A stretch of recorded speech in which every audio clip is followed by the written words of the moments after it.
much, except for the transition to the actual camera shot, you're pretty much... Just sign in real quick right here. There, some audio coming out of there. Hey, 1 2 1 2 1 2. It's gonna take 10 seconds for you to hear me, but you should hear something anyway. Background noise.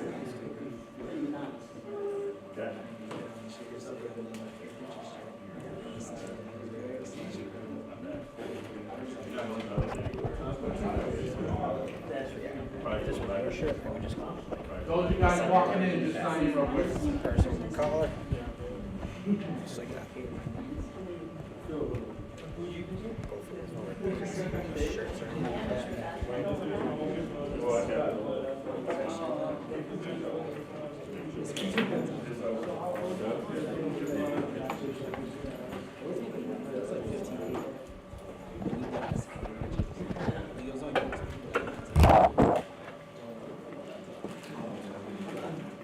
everybody has to wear this.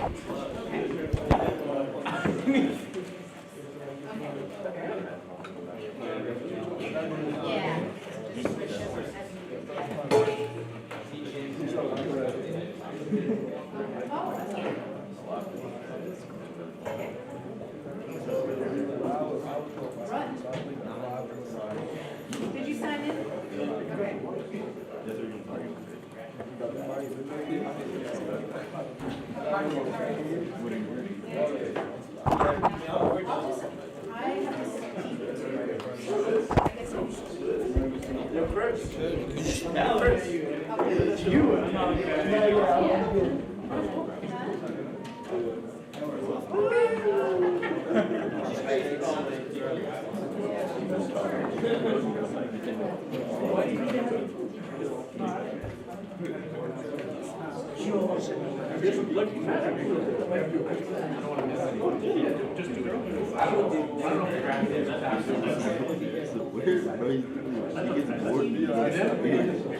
I might look at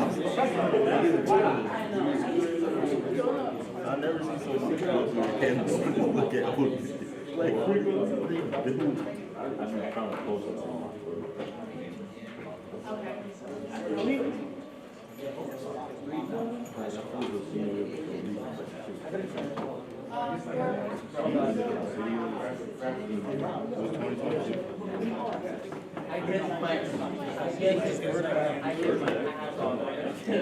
He's so weird. Like that just happened. It's the same thing as 23. You ever go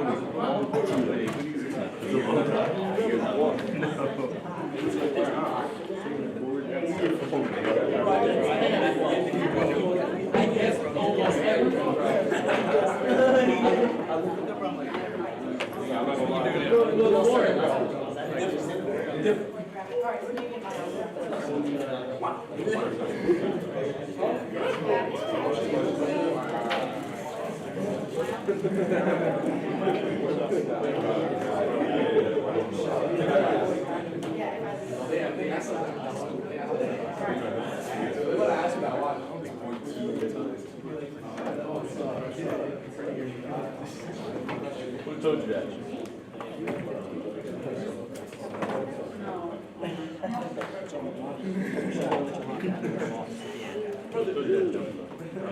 That's pretty much it. Camera shot. Here, I guess just right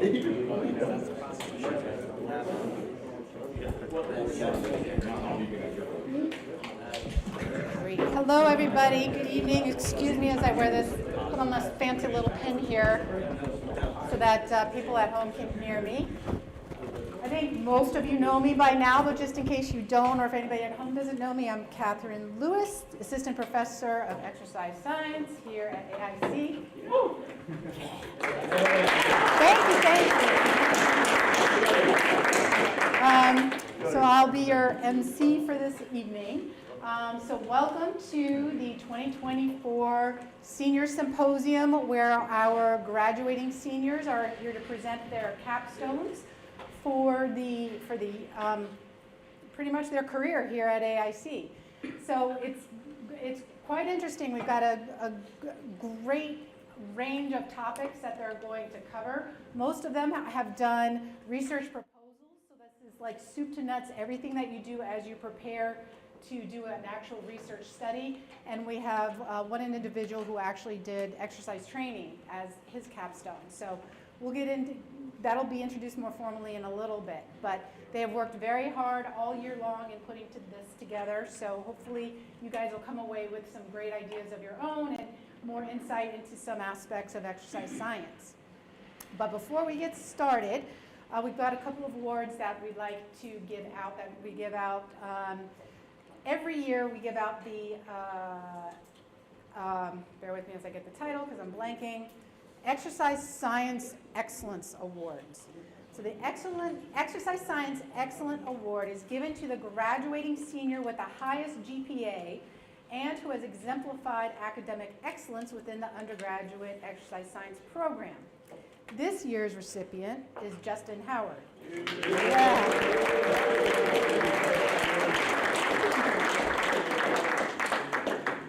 Justin not only shines academically, he has also been highly involved with AIC and the exercise science program. For example, he is a member of the Exercise Science Club and Journal Club and is an athlete on the AIC soccer team. His curiosity has driven him to research many topics in human and exercise physiology on his own, devouring numerous books and research articles in his spare time, and we've even geeked out together over the summer, sending emails back and forth about certain topics. It's been great. So no wonder he's earned such a high GPA. So Justin, please accept this certificate of recognition and know that your hard work and dedication to your studies have been exemplary. We in the Exercise Science Division are proud of your accomplishments, and we know you will continue to shine bright in your future endeavors. The faculty and I wish you continued success.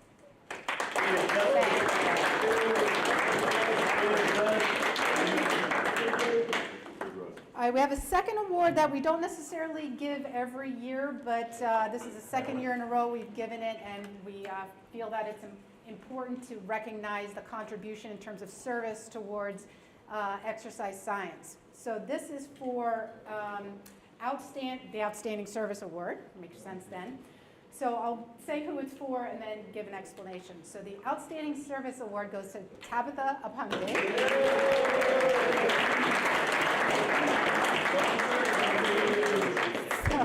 Tabitha has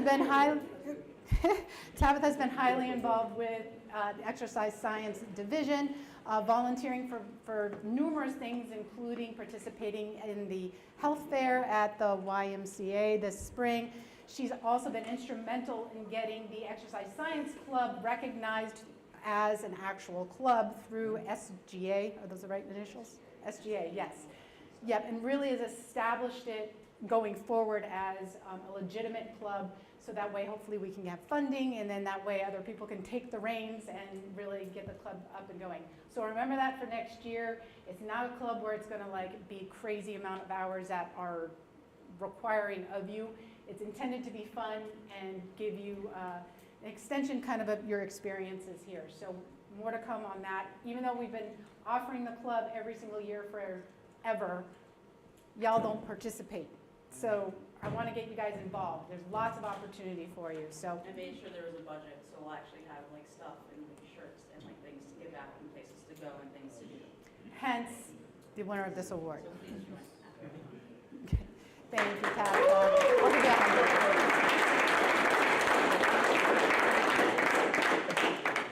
Okay, so without further ado, unfortunately, Dr. Lachowski wanted to be with us today, but since she has a toddler and a newborn baby and is awake all night and husband working 8 million hours, she's not able to join us, but she is joining us online. So, hello, Dr. Lachowski.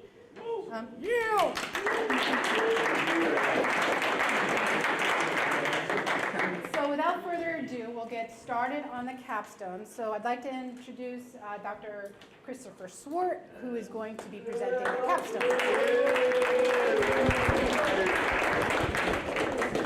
So here, you got to. Yes. Yes. All right, welcome everybody. My name is Dr. Chris Swart, for those who do not know me. And this is exciting. I have the pleasure to introduce all the students that I've had in class and got an opportunity to develop a good relationship with a lot of you guys. So first off will be Tabitha Ponte, and just real quick, I'm going to talk a little bit about each student for a second. She's been, and I got my notes here, she's been accepted to and plans to attend the Teachers College of Columbia. And let's give her a round of applause for that, because that's a great, congratulations for that. That's very impressive. It really is very impressive, and that's a great grad school, and I'm proud of you. I'm really proud of you. And like some of the things that, when Tabitha has been in my classes, she just got an award. She's a born leader. Like, she really is a born leader. And I wrote down some notes, very professional and very well-rounded, which is, just a pleasure to have in class. And one of the most hardworking students you're going to see. So the topic of her presentation is barriers among low-income and marginalized communities that prevent physical activity participation. So we're looking forward to this, and let's give her one more round of applause.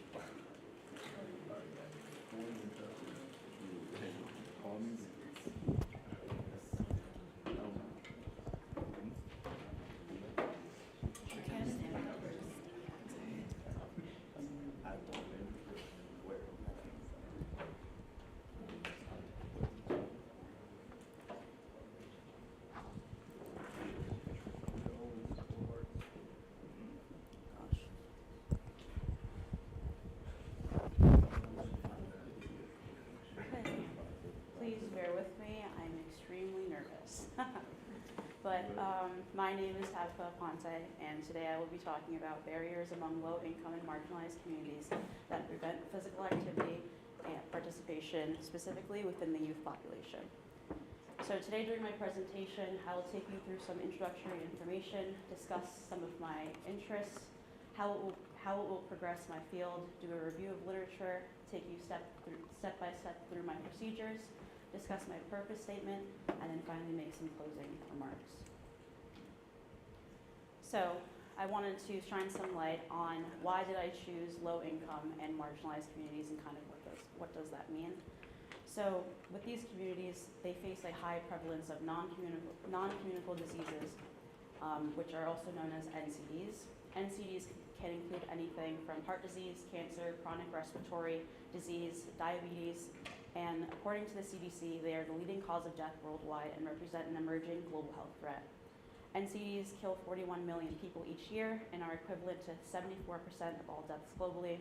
Of these NCD deaths, 77% are in low-income and middle-income countries. Tobacco use, physical inactivity, the harmful use of alcohol, unhealthy diets, air pollution can all increase the risk of dying from an NCD. And 830,000 deaths annually can be attributed to insufficient physical activity. So I want to bring your attention to the quote that I have at the bottom. Do what you can, where you can, with what you have. There's different variations of that quote. And throughout my time of an exercise science student, I've heard this a lot. As a future exercise science professional, here's what I can do for this community, and it's help them become more physically active to help alleviate and reduce all the stats that we see here. So again, why this population? More like, why not? So when we're focused on children, there has been, in recent years, a high rate of physical inactivity within children and youth as a whole. And I want to understand from their perspectives why they aren't engaging in physical activity. Understanding why these students can't or won't engage can help create more inclusive and inviting programs that appeal to them. If you can create a good basis and foundation for the rest of their lives and create healthy habits now, it's something that they can take later on. So with higher physical activity and physical fitness levels, they're associated with improved cognitive performance that you can even see within school. So better grades, better attendance, concentration and memory, reducing anxiety and depression, and overall children in low-income areas face greater challenges than their counterparts. So why this topic specifically? I went through a personal dilemma through this past year of thinking about what I wanted my future to be.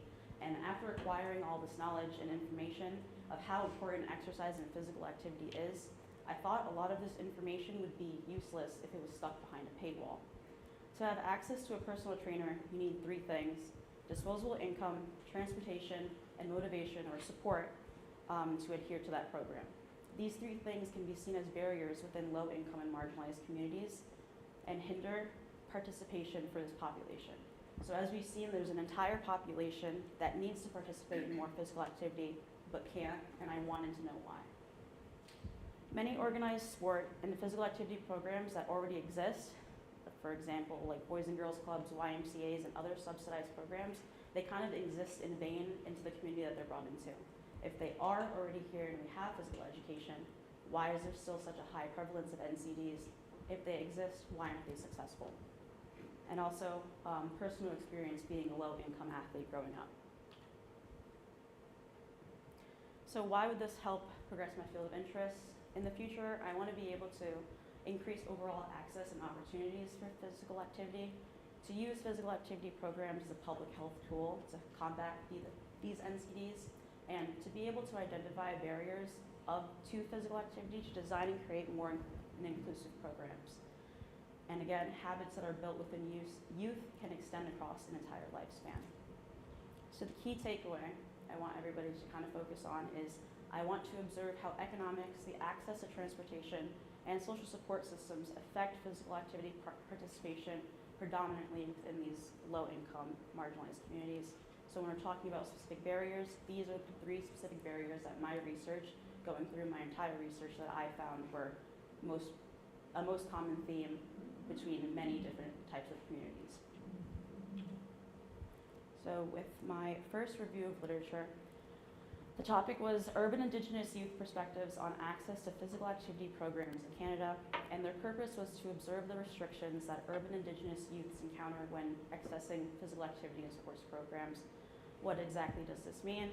So there was a couple of researchers in Canada that went and specifically wanted to look at Indigenous children and understand their perspective on physical activity, similar to what my research proposal would be. Their methods that they used is called a community-based participatory research. This means that they met with local community leaders, local public health workers, and parents to better understand the needs of that specific community, as well as common issues that Indigenous population face. So for example, there was a high prevalence of a single-parent household, a large dropout rate between high school, as well as a large incarceration rate, a lot of addiction to alcohol and drugs as well. There were talking circles that were set up at each city location, and in all three sites, there were at least 2 graduate students that identified as Indigenous. This was really important for an ethical consideration, to have someone who identified as Indigenous to kind of appeal to talking to the children. It actually helps alleviate one of those social support barriers by having someone that looks like you and understands your issues, being able to talk to them. Selection was based on youths currently enrolled in an urban school setting and selected off of current or recent experience in sport or physical activity program. So I wanted to kind of touch on this urban school setting area where they use Indigenous youths not just in an urban area. So for a large part of these youths that are Indigenous, they find themselves on a reservation, for example, which is more often than not in a rural area, but they still have to get bused over to an urban setting. Both types of children were included into the study to kind of get both of their perspectives on how transportation could be a barrier. These talking circles centered on experiences in sport, fitness, and physical activity, their overall level of involvement, and how they would like to be supported in the programs moving forward. In all, there were 4 major themes that emerged from these talking circles: socioeconomic status, experience of racism and discrimination, perceived self-confidence and sense of belonging, kinship and supportive networks. I wanted to highlight 1 and 4 because if we go back to my key takeaways, these are 2 out of the 3 that I mentioned: economics and support. And I wanted to highlight some of these quotes that the children have given about their experiences participating. So this was from a young Indigenous girl. Club volleyball is like $1,200 from December to May, and I don't know how my family managed to pay for it, but I imagine it's a lot. And then for high school, each year was $600. If you had to make 3 checks of $200 each, it's just so much money. But for me, it was just money. Like I had other opportunities, like all other Indigenous youths from my community. We wanted to play volleyball, but we couldn't. We just couldn't afford it. So that barrier to entry for someone wanting to play volleyball and just can't, what do we do for them? For looking at kinship and supportive networks, this is actually more of a positive, and I wanted to kind of shed a light on if this sport didn't exist, would this kid have this supportive network regardless? So I used to be really antisocial and never really talked to a lot of people, and then I joined the baseball team, like an Indigenous baseball team. They gave you an opportunity to do sports without all the fees and stuff, and I became more social, more fit, and I guess I became happier. And it helped me with a lot of my aggression too. And as you said, it was a place of healing a lot. All of this from just physical activity.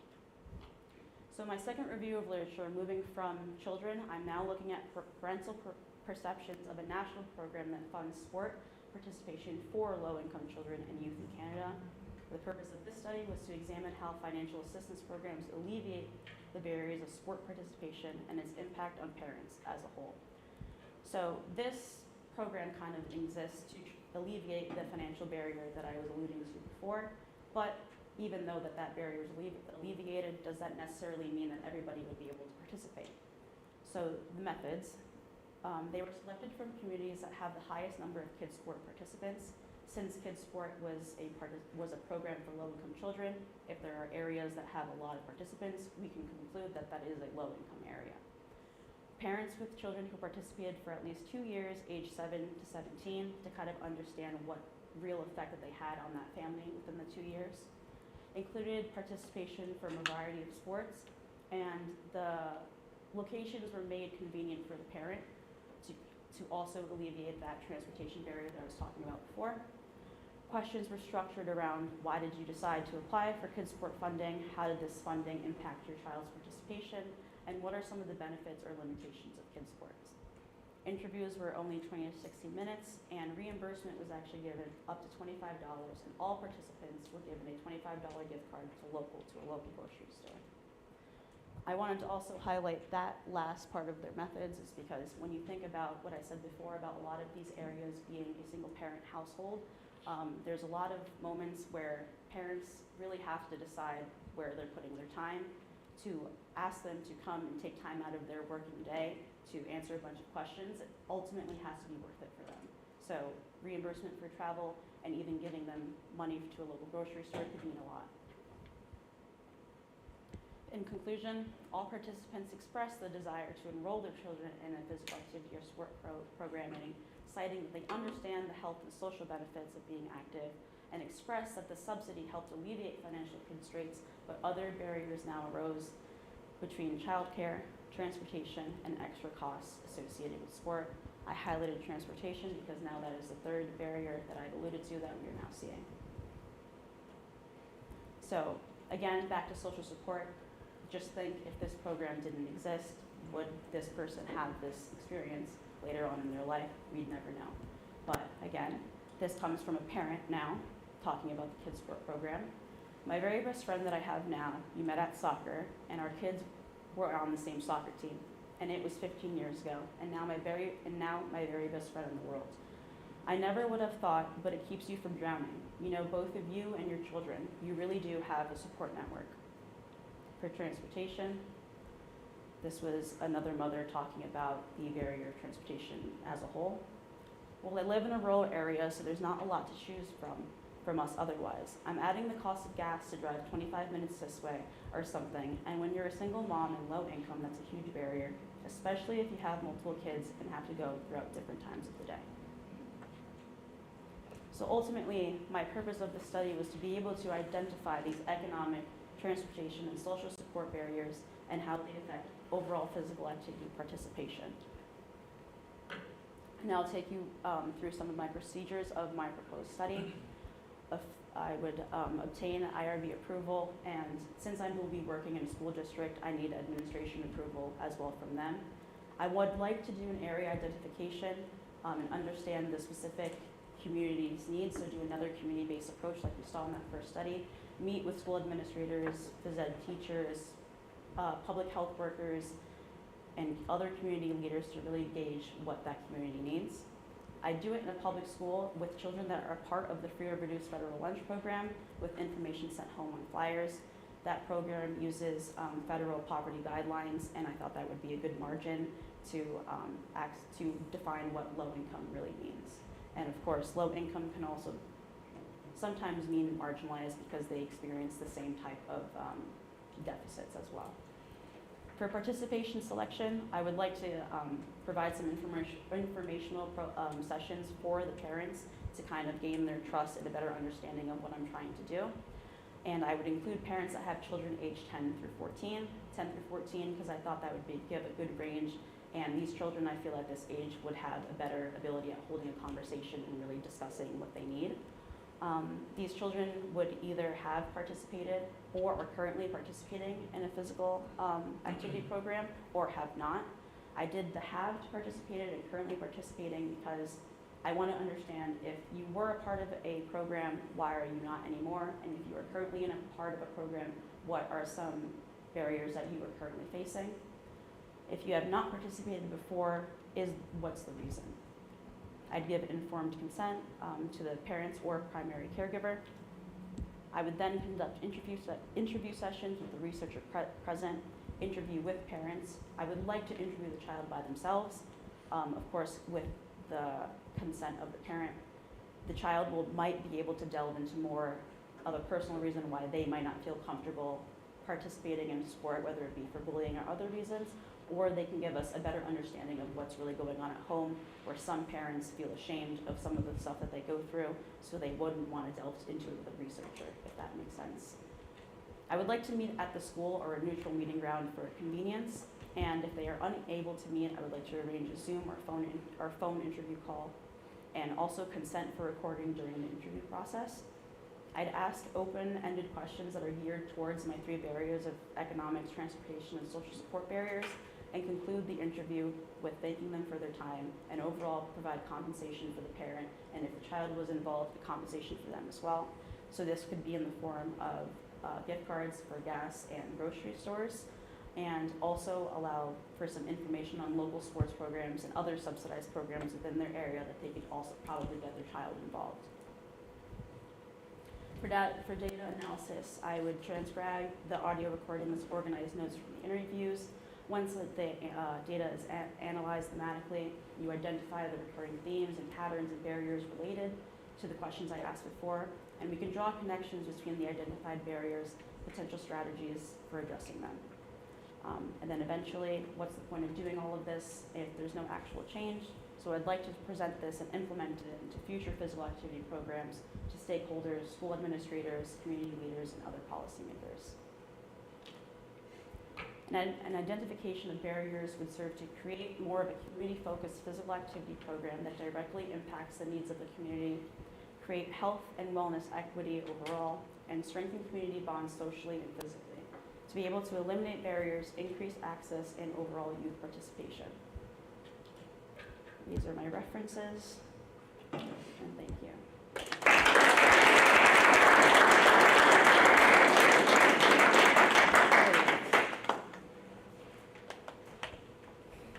Any questions? Yes, Chris.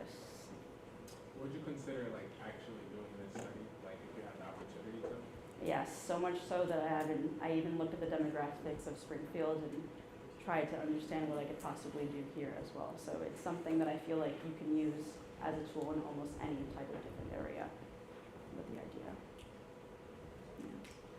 My question is, if you were to, say like you did the study in Springfield or somewhere else, if you were to get the results and identify issues that you found children facing in the community, do you have like a set plan of actions that you would take to address them? Not particularly, because going through this process of understanding the barriers, I would then work with somebody after that. So it's actually going through the studies, they're like pages and pages, so it's really, really extensive to get qualitative, thematic, like back and forth from people, and it takes a lot of like time to identify those common themes that I found within there. So it would kind of be working with somebody, but from the research that I've seen, there's always a team that works on identifying the barriers, and then they work with the people implementing the program, if that makes sense. But I would like, in theory, to be able to do that and affect programs. Yes. Anybody else? Yes. I have easy questions for you, seriously. Mhm. Everybody think I'm scared. You mentioned harmful use of alcohol. Mhm. Is there a safe amount of alcohol to consume? I like a glass of wine, but. I'm probably gonna burst a couple bubbles here. Yeah. There was a WHO statement that came out at the beginning of this year Mhm. that basically says there is no safe amount of alcohol. It is a poison, so I'd say Yes, no. and it doesn't matter what Yes. you consume in beer, wine, straight shots of ethyl alcohol. Alcohol is not safe to consume. It increases the risks of all sorts of cancers and cardiovascular disease. So I'd say harmful in the amount that it's now addictive. oh, okay, okay. I can handle that. So it becomes a substance abuse. Yes. High prevalence of substance abuse disorders. Yes. You mentioned several times about barriers to physical activity. Mhm. When I think of a barrier, I think of something that was like intentionally put in place. Mhm. A lot of these children are intentionally put in the environments that they're in. They don't have a way out. They don't have So a choice. lot of these barriers that they face are something that they cannot control. So transportation, if you think about how many sidewalks there are, is there a street lights cross for a lot of these rural areas? The answer is no. So having access overall, these can be quite literal, like barriers that you see, and even emotional barriers where a lot of kids at a certain age don't want to participate in sport because all of these kids already know how to kick a soccer ball at 6 years old, and I'm 12. So why would I want to put myself in a position like that? So even socially, there's barriers. So that's kind of my question to you. Yes. Let's say we get a city that is willing to update their infrastructure so that they have adequate public transportation, yada, yada, yada, yada, yada. And I think those would be good things. Is that going to make that much of a difference if those children are still existing in a society that is unjust? No, but you do what you can with what you have. If I could provide 100 soccer balls to kids that don't, that's better than them not having a soccer ball at all. True. True. I can keep asking you questions about this. I mean, that's the answer. Yes. Two questions for you.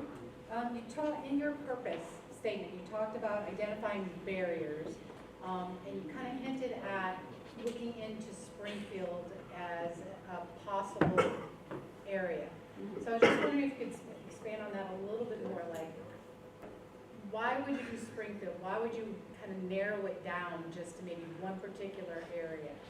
So I actually, when looking at Springfield, they are, I forgot the percentage, but I looked at median household income just for this area, and it's at less than $40,000. So that'd be below the margin for low income at that point. That's basically the basis of what I have. Okay.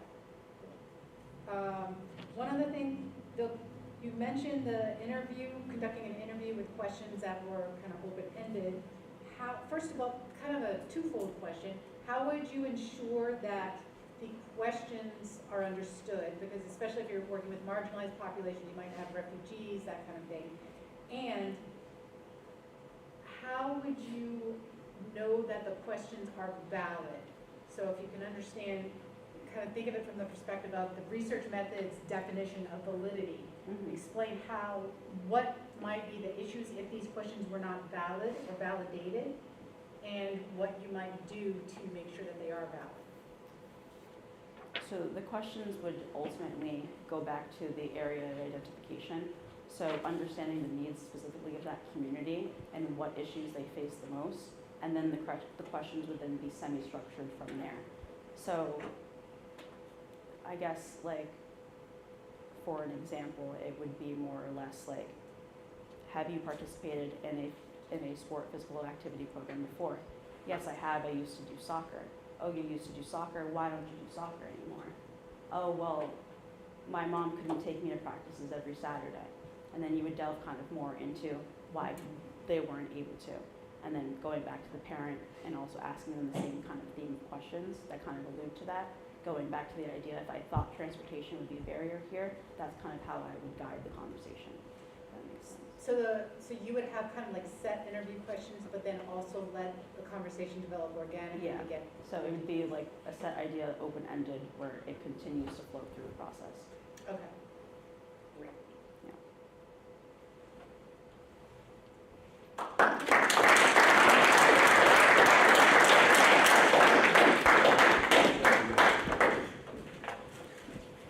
Hope that makes sense. That makes sense. I don't know if it makes sense. I don't think it makes sense.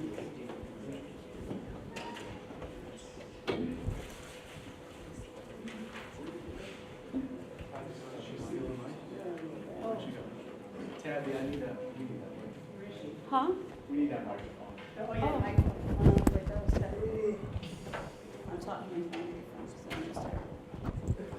I was. Why is it still on? I was like, that. All my YouTube fans are listening? I know, we all heard me.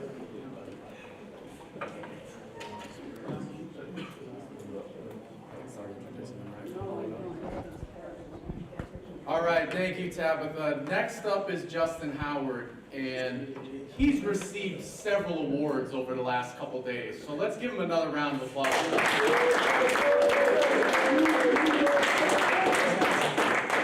Great job, Justin.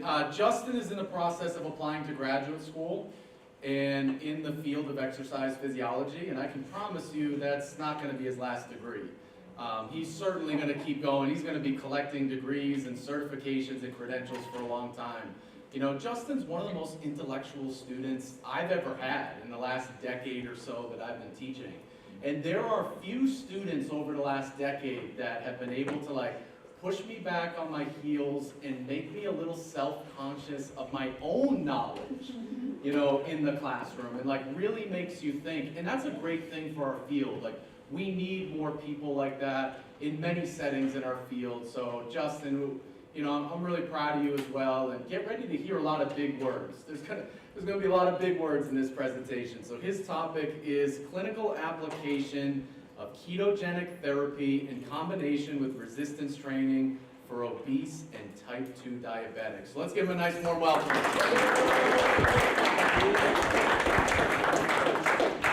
As he's walking up here, I'm going to embarrass him a little bit more. He also happened this week to win the Employee of the Year award for all work-study students here.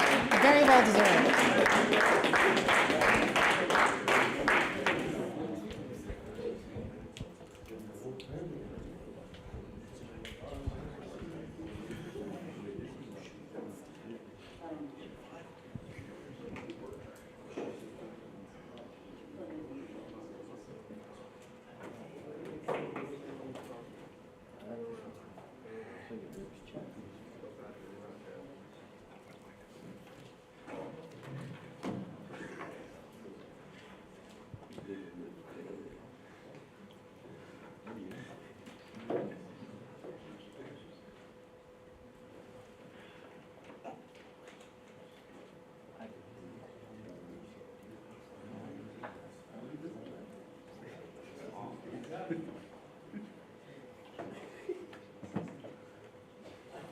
While he's finished getting ready, don't forget there's plenty of food over here, so between people, feel free to help yourself.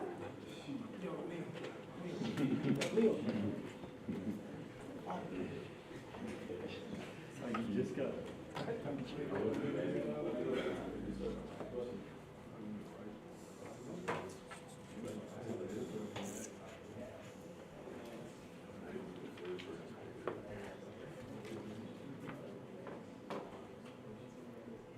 All right, my name is Justin Howard, and I'll be presenting clinical application of ketogenic therapy in combination with resistance training for obese and type 2 diabetics.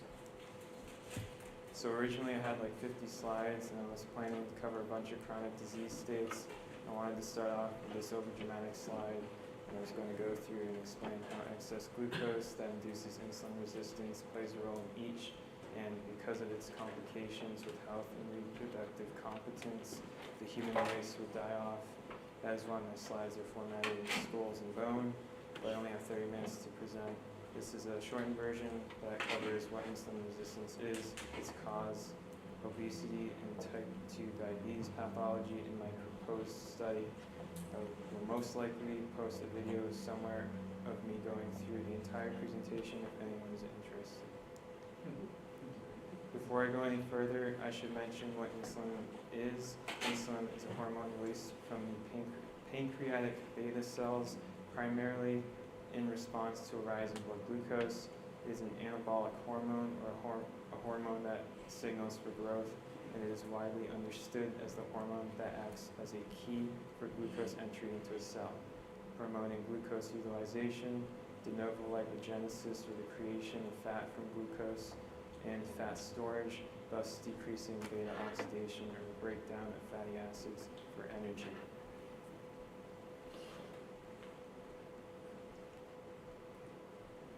What is insulin resistance? Insulin resistance is a combination of decreased insulin receptor expression at the cell surface and impaired signal transduction. In other words, altered downstream signals mediating specific pathways. The most recognized impairment of insulin resistance is GLUT4 expression at the cell surface to uptake glucose from the extracellular space or from outside the cell. Insulin is so much more than just glucose control, having a multitude of downstream effects. Now we know what insulin resistance is. Let's cover the causes. Many factors can contribute to the decrease in insulin sensitivity by a given cell. While obesity may contribute to it by influencing systemic inflammation, obesity itself is not a primary cause of insulin resistance. It is an outcome of insulin resistance. Obesity does not cause chronic disease. I'll expand on this in a future slide. Overnutrition is by far the elephant in the room.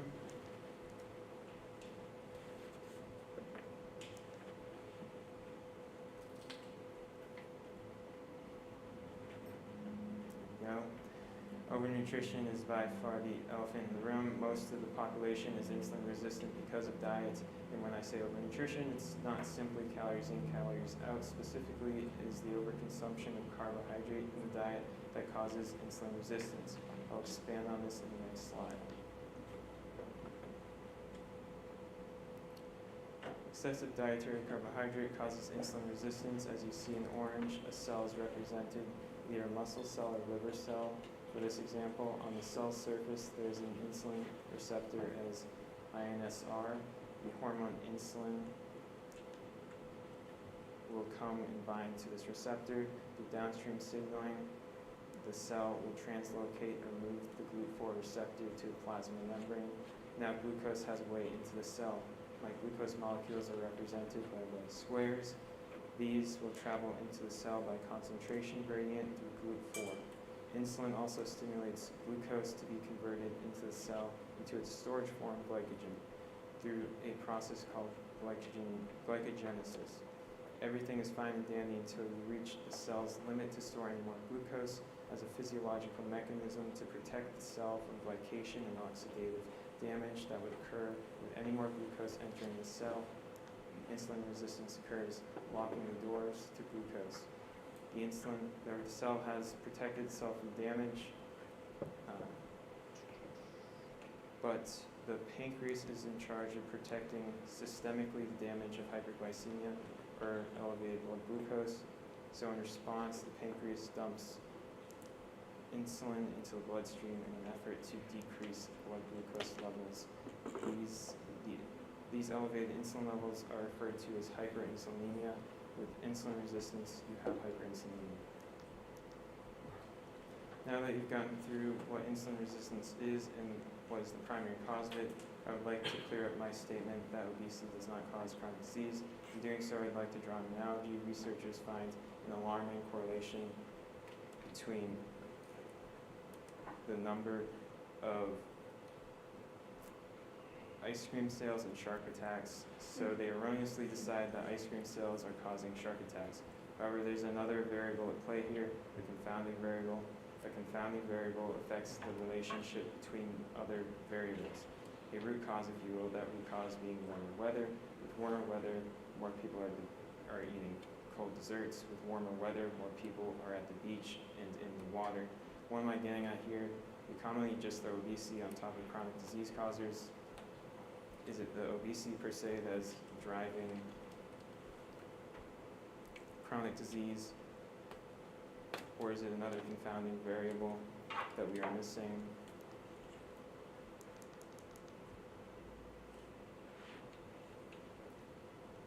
Something that should be standard on a comprehensive metabolic panel when you go for blood work at the doctor's office.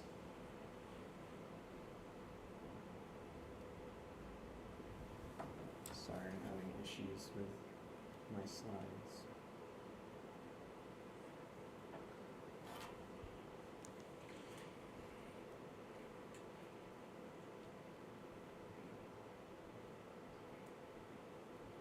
Insulin resistance and subsequent hyperinsulinemia.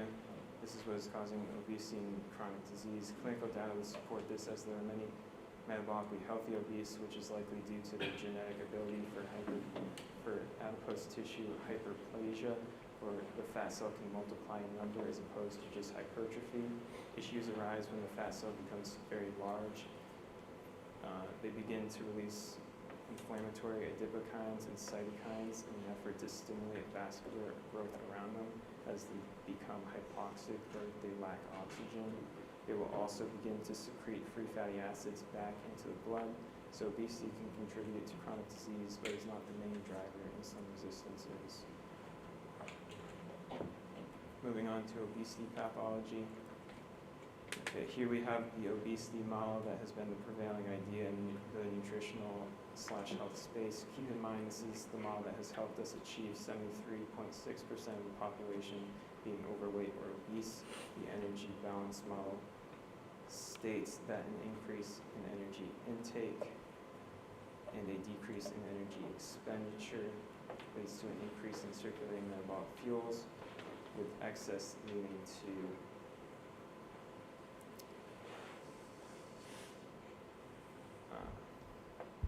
increased circulating metabolic fuels, with excess leading to fat storage. Simply calories in, calories out equation. The model fails to consider the complexity of a biological system. You need a surplus for weight gain, but surplus defines an outcome, not a cause, and as a causal mechanism to the obesity epidemic, it is lacking. This is the carbohydrate insulin model of obesity, basically flipping cause and effect, stating that high glycemic load diets lead to an increase in insulin secretion from the pancreas. Insulin drives energy into fat stores. Is the increased storage that decreases circulating metabolic fuels, which drives an increase in energy intake and a decrease in energy expenditure through a central starvation response. I must state, this model is oversimplified and does not grasp the entirety of inputs, but I think it at least sets us down a clear path that allows us to create dietary recommendations that are more likely to elicit sustained benefit. Therefore, I think eat less and move more dependent variables. They're not causes but outcomes of obesity. Obesity is an issue of substrate partitioning. Are the nutrients I'm consuming going towards the formation of new bone? Am I making hormones? Is it being utilized for energetic purposes or just being locked in the fat cells? Simply stating that is an issue of nutrition is grossly oversimplified and leads to contraindicated advice to patients and clients. Obesity can be viewed as a starvation state.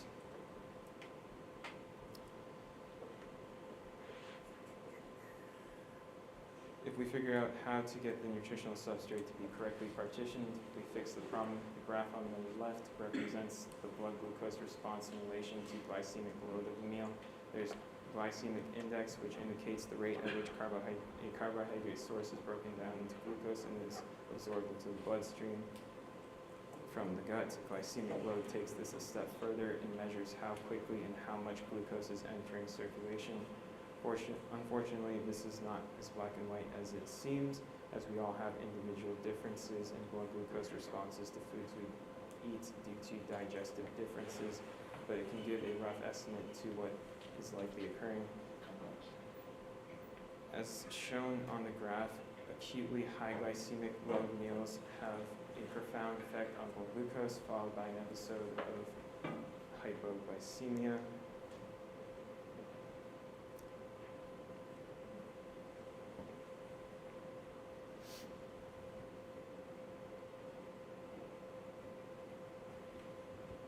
Or low blood glucose.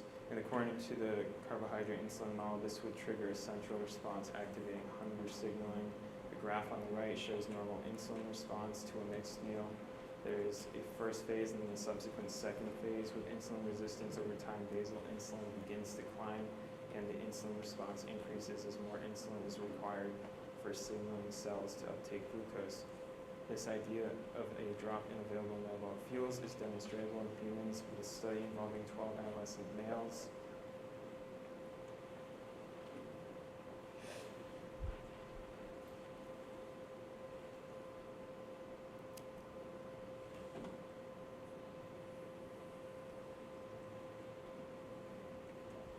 On 3 separate breakfast occasions, they consumed a high glycemic index instant oatmeal at carbohydrates with 64% fat at 20%, protein at 16%, a moderate GI slow-cooked oatmeal with the same macronutrients, and a low GI vegetable omelet with 40% carbohydrate, 30% fat, and 30% protein.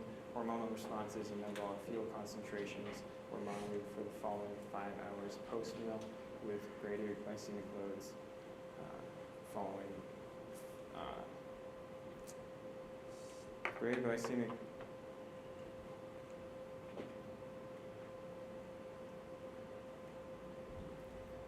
glycemic loads came greater insulin responses. Concentrations of glucose and free fatty acids were lowest after the high GI meal beginning approximately 2.5 hours postprandially or after the meal compared to other meals. Then a counter-regulatory hormone, epinephrine, in an effort to obtain more fuels became elevated after approximately 4 hours in the high glycemic group, suggesting a central response from the brain. At lunch, these boys were able to eat as much as they would like, and the high GI breakfast group consumed 600 to 700 more calories during lunch compared to the low GI group and 400 to 500 more calories than the moderate GI group. So I've told you short-term intervention example with the different glycemic load breakfasts. This is a 5-month duration with similar concepts measuring total energy expenditure in response to different glycemic load diets. There were 3 groups that had initial 10% weight loss, stabilization of that weight, and then subsequent high glycemic load diet at 60% carbohydrate, moderate glycemic load at 40%, and low glycemic at 20% were put in place, controlling protein at 20%. Total dietary energy was periodically adjusted to keep weight within 2 kilograms of the post-weight loss level. Total energy expenditure decreased on the high carbohydrate diet, remained the same on the moderate carbohydrate diet, and increased on the low carbohydrate diet, a difference of approximately 200 to 250 calories. It would have been interesting to see a ketogenic group thrown in there considering 20% carbohydrates still too high to be considered a low carb diet. This study, there were 2 groups of mice, a high GI diet group and a low GI diet group. Both groups had the same macronutrient composition, with the only difference being the type of starch they used. Each were able to eat as much as they wanted to begin the study, seeing similar weight gains in the first 6 weeks. However, at week 7, the high GI group began to gain more weight than the low GI diet group. Researchers began to restrict food intake to maintain equal body masses between the groups. The study continued, and at 18 weeks, body weights remained nearly identical, a difference of only 1 gram. The high GI group consumed fewer calories, however, they had 71% more fat mass. For those wondering, the disparity in caloric consumption was 13%. If only there was a genetic condition which an immune response caused the destruction of insulin-producing beta cells in the pancreas to further drive home my points. overweight. There's type 1 diabetes. Diabetics actually have their own eating disorder called diabulimia, to which they will purposely underdose their exogenous insulin to avoid weight gain. Before the 1920s, a type 1 diabetes diagnosis was a death sentence, but as you can see in the picture, with the invention of exogenous insulin therapy, type 1 diabetics were able to normalize weight and survive much longer. The image shown shows a type 1 diabetic before insulin therapy and after insulin therapy. No amount of caloric consumption can help the girl before the insulin therapy. Type 2 diabetes is, in really oversimplified terms, is elevated blood glucose. There are two sides of the spectrum. One involves hyperglycemia, the other involves hyperinsulinemia. What largely determines where you fall on the spectrum is your genetic ability to produce insulin and adipose tissue hyperplasia. As discussed in previous slides, hyperplasia is an increase in the number of cells. So if you don't produce much of an insulin response to blood glucose and have a small amount of adipose storage, you would be placed towards the diabesogenic side of the spectrum.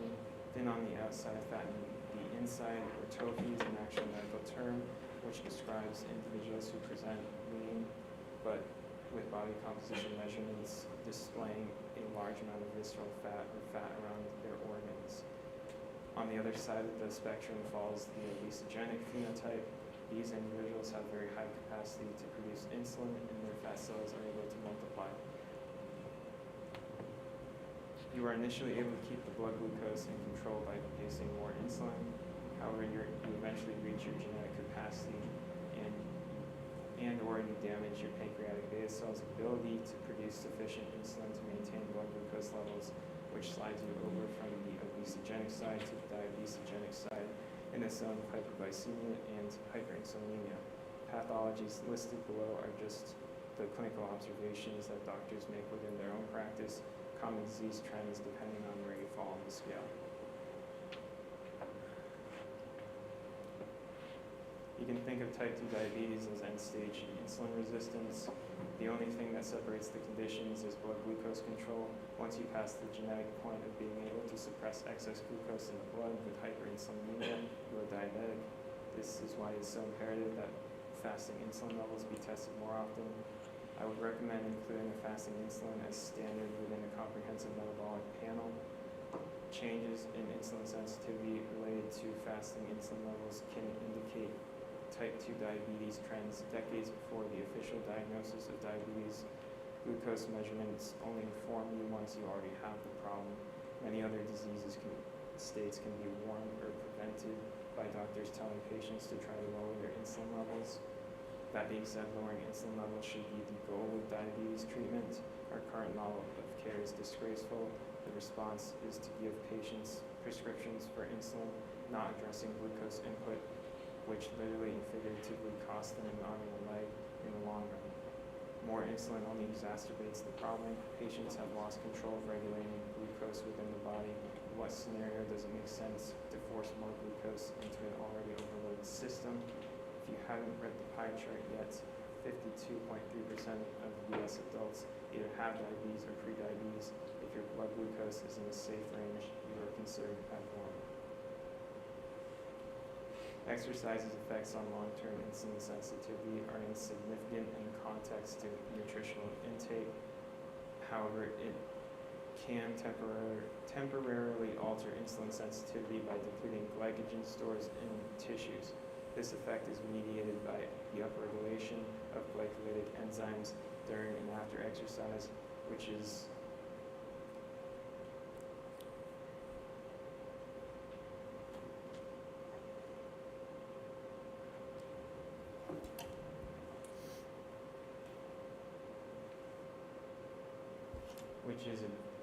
reversed when consuming carbohydrates during exercise. Additionally, exercise induces insulin-independent glucose transport in the muscle cells through contraction-mediated pathways involving AMPK activation and calcium release.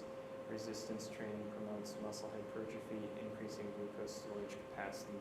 Exercise also mitigates chronic stress through endorphin release and neuroplasticity. Furthermore, exercise promotes antioxidant and anti-inflammatory gene expression while inhibiting inflammatory pathways. It also triggers enzymatic pathways and mitochondrial adaptations, leading to increased antioxidant production in mitohormesis, a response to low-level stress on the mitochondria that results in positive adaptations to protect the cell from a similar stress in the future.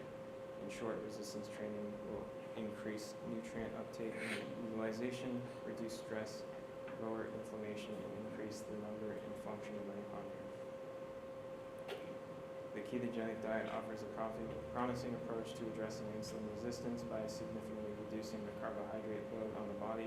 This reduction in carbohydrate leads to improved insulin sensitivity, which in turn results in lower insulin levels. With insulin levels normalized, hormonal imbalances are corrected, leading to proper signaling within the body by inducing ketosis.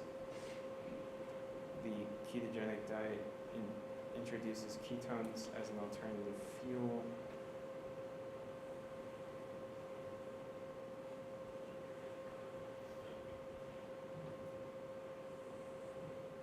As an alternative fuel source, providing additional metabolic benefit. Ketones not only serve as fuel but also exhibit anti-inflammatory properties by reduced reactive oxygen species production in the electron transport chain, inhibition of inflammatory pathways, regulating mitochondrial biogenesis, leading to an increase in number and function of mitochondria, buffering of inflammatory molecules, and expressing oxidative stress responsive genes, which are responsible for the production of anti-inflammatory proteins production. In summary, the ketogenic diet can reduce nutrient overload, restore hormonal balance, and reduce inflammation. Despite these proven mechanisms and beneficial outcomes, many healthcare organizations are quick to dismiss the ketogenic diet. I include a direct quote off the American Heart Association's website, as they're celebrating 100 years of bold hearts, whatever that means. Bold pressure in the arteries, boldly inflamed cardiac tissue, I don't know. I can't wait to see the great work they do in the next century. Most chronic diseases are lifestyle induced. There's no exercise pill or pill to reverse damage from the diet. The cures to chronic disease and the prevention of such resides outside of medicine. It is in the hands of exercise and nutrition experts to work with clients and give proper information and guidance and support. There's been a good body of literature that's come out on ketogenic diets and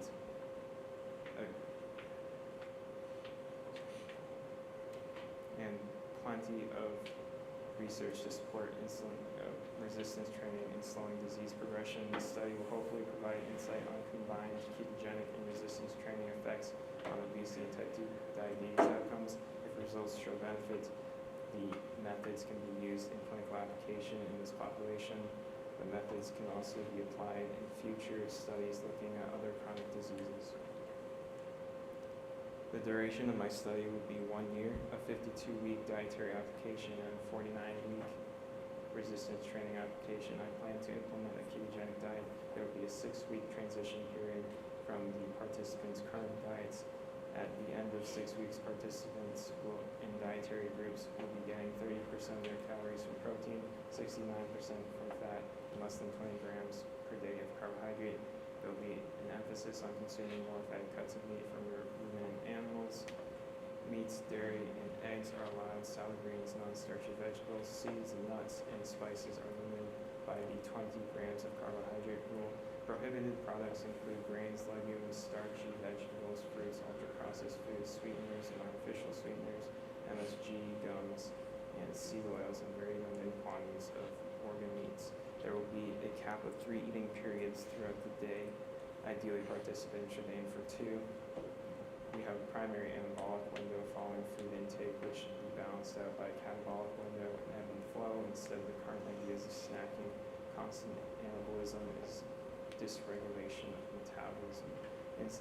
Resistance training I will implement has a frequency of 3 times a week. There will be an emphasis on free weights.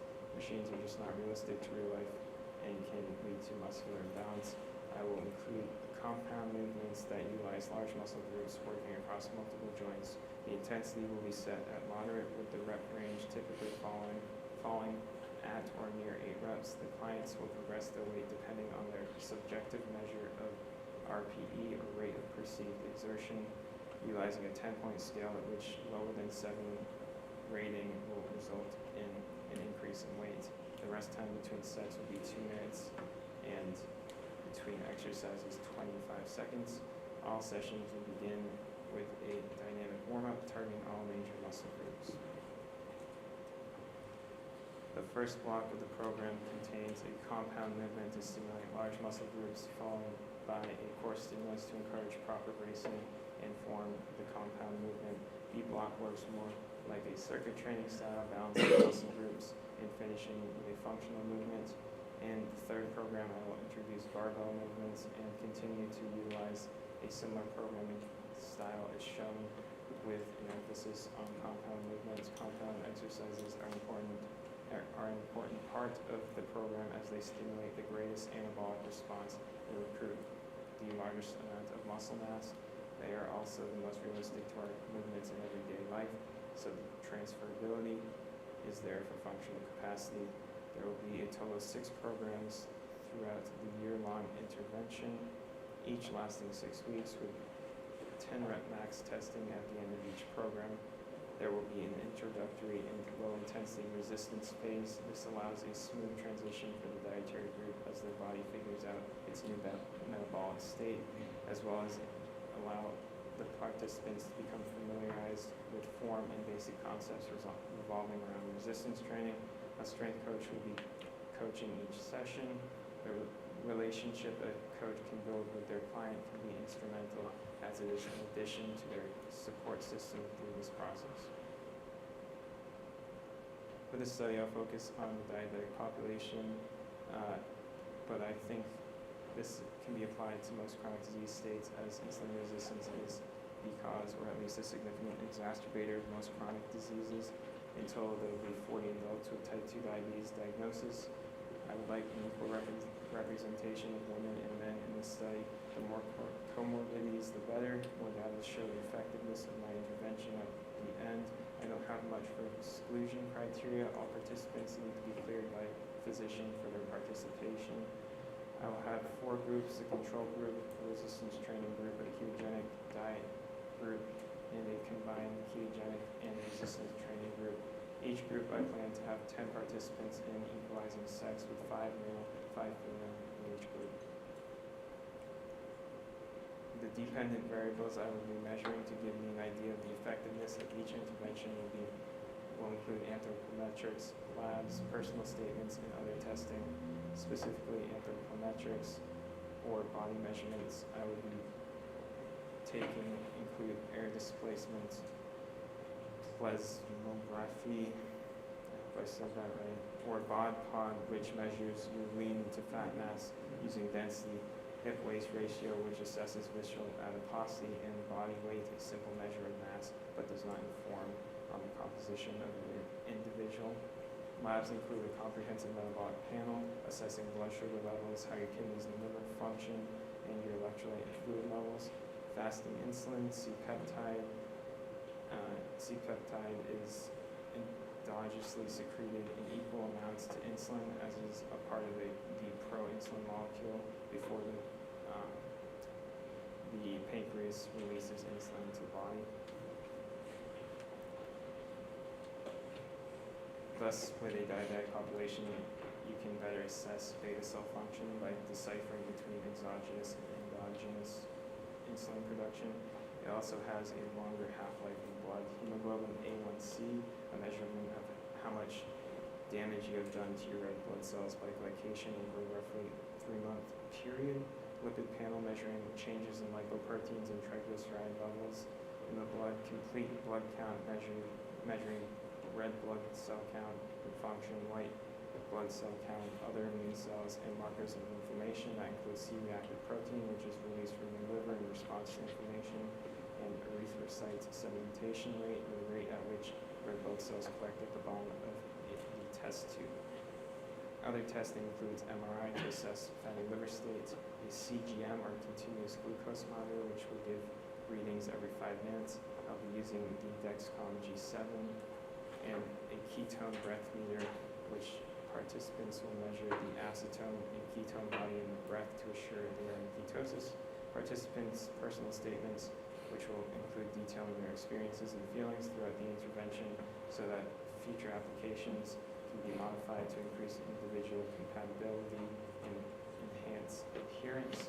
Lastly, there will be periodic retesting of predicted 1RM based off a 10 rep max. Thus, we can compare dietary group strength change values. Lab testing and BOD-POD will also be done during these retesting weeks. The main value of focus here for insulin resistance will be HOMA-IR, or homeostatic model assessment for insulin resistance, taking into account both fasting insulin and blood glucose. The equation goes as shown. Anything greater than 2.5 is considered insulin resistant. To measure adherence to the dietary intervention, I will monitor blood glucose with the Dexcom. It will be clear if excess carbohydrate is consumed, as there will be a glucose spike. To measure ketosis, I will be using a ketone breath meter from Biosense. Above 5 ACEs or blood ketone equivalents will indicate that nutritional ketosis is achieved. If we were testing blood samples of this, it would be greater than 0.5 millimole. The appropriate statistical analysis will be performed. We all know the results of the control group. It's the current model we have in medicine. It will progress leading to further complications and consequences of the disease. I predict that the resistance training group will see a small improvement, but if you're not going to address diet, their improvements won't be significant. In the ketogenic group, I hypothesize significant improvements in disease state and decreased medication use. However, I predict the most effective intervention will be a combination of the ketogenic diet and resistance training, with the greatest improvements in disease state and decrease in medication use. As I spoke on earlier, I believe adherence will be the greatest in this group. And the benefits of exercise will compound with the benefits from ketogenic therapy. I believe remission of diabetes is possible in both the ketogenic and ketogenic resistance training groups, with the ketogenic resistance training group being the most effective way in doing so. Those are my references.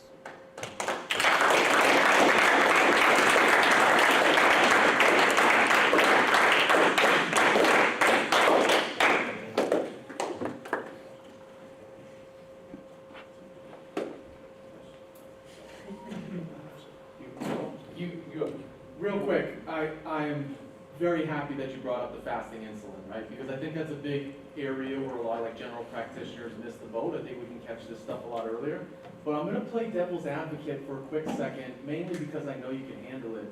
We do have a growing body of research now where if two diets are isocaloric and they're at right around maintenance, we see one diet can have extremely high sugar content and one be more of kind of the lower carb with no negative metabolic effects, including glucose regulation. So my question to you is, do you think those are just too short term, or where do you think the hole is there? Yeah, I'd have to know the duration of the study. Carbohydrate source matters as well. If you're doing straight table sugar, it's worse than if you're actually eating a whole food. So yeah, I'd have to look more into it, but I'd say just off the top of my head, I think it's probably an issue of duration of the study. I think the longer the study runs, you'll start to see differences start to occur. Good job. How exactly is insulin an anabolic hormone? It promotes the uptake of glucose and inhibits fatty acid oxidation. It also stimulates mTOR and as well as different pathways to upregulate growth of a cell.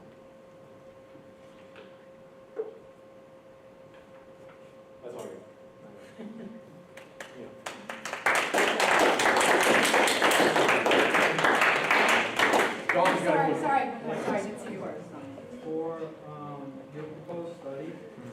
put that you wanted to do like half men, half women, and 4 different groups. I was just wondering what, like, did you have an idea on like what their demographics would be, like age, activity level, height, weight, or like what their current diet looks like before you switch them to the test? I didn't take that into account.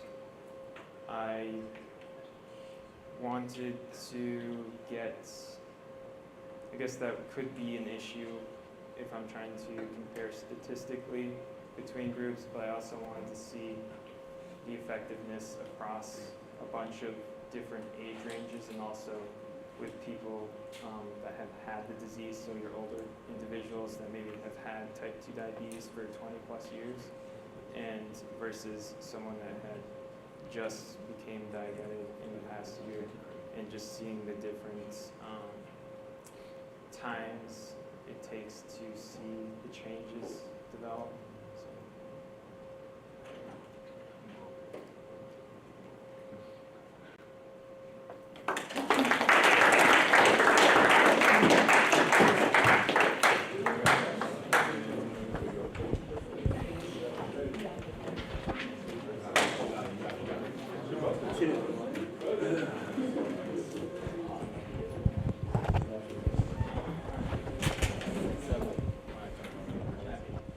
All right, so we'll keep this rolling. Justin, great job again. I look forward to reading your thesis and potentially dissertation one of these days. Next up is Jaden. And real quick about Jaden, and Jaden, I honestly didn't even know this about you until about a half hour before this thing started. He's interested in a position in sales and getting into the sales world. And I think that's going to be a really good potential opportunity for you. You know, Jaden's very personable. He's got great social skills. Always been really respectful. He's always smiling. So I think he can do big things in that world. So Jaden's topic is the effect of Tai Chi training on balance and soccer players. So let's give him a nice warm welcome. Let's do it.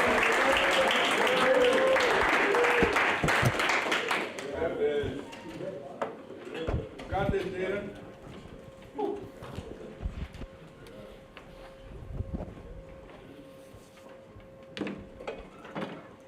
All right, how's everyone doing? My name is Jaden Renahan, and today's topic is the effect of Tai Chi training on balance in soccer athletes.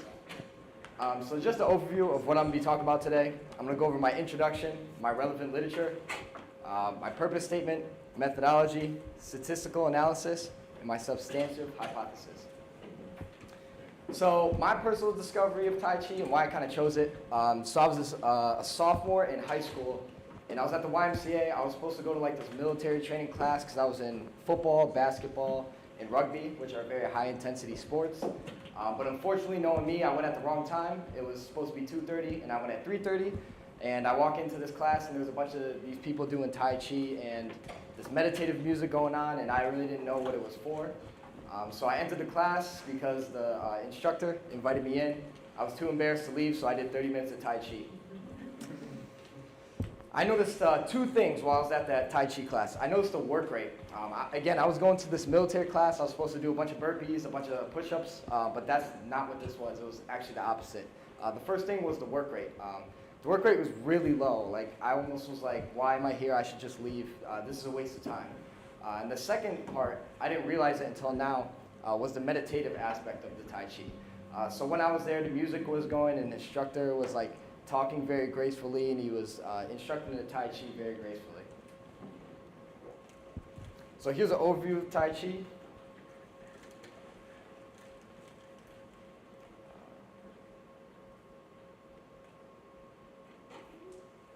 I don't know if it's gonna play. It's okay if this doesn't play? I mean. Oh yeah. Okay. Well, this was just like an overview of Tai Chi. I'm not the best at Tai Chi, but this is my boy Master Wong right here.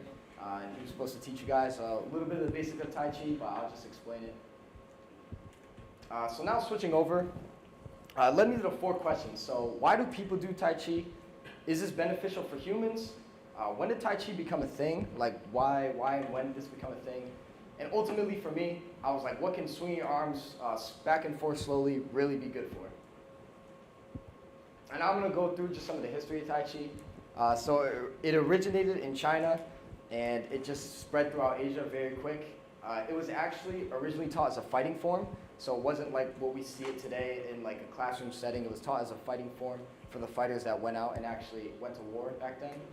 It was always said to promote longevity.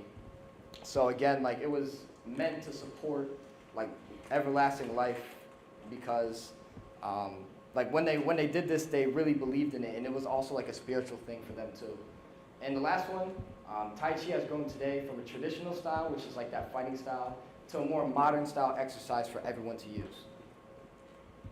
Now, this is a very important slide, and I think like a lot of the benefits of Tai Chi, there's a lot of them, but I chose these main 6 to just talk about. So the first one is like the aerobic exercise part of it. Obviously, it's not your best form of aerobic exercise, but if someone's sedentary and they go to a Tai Chi class, they could definitely reap some benefits from it. Again, it's low to mild intensity, so it's not too demanding.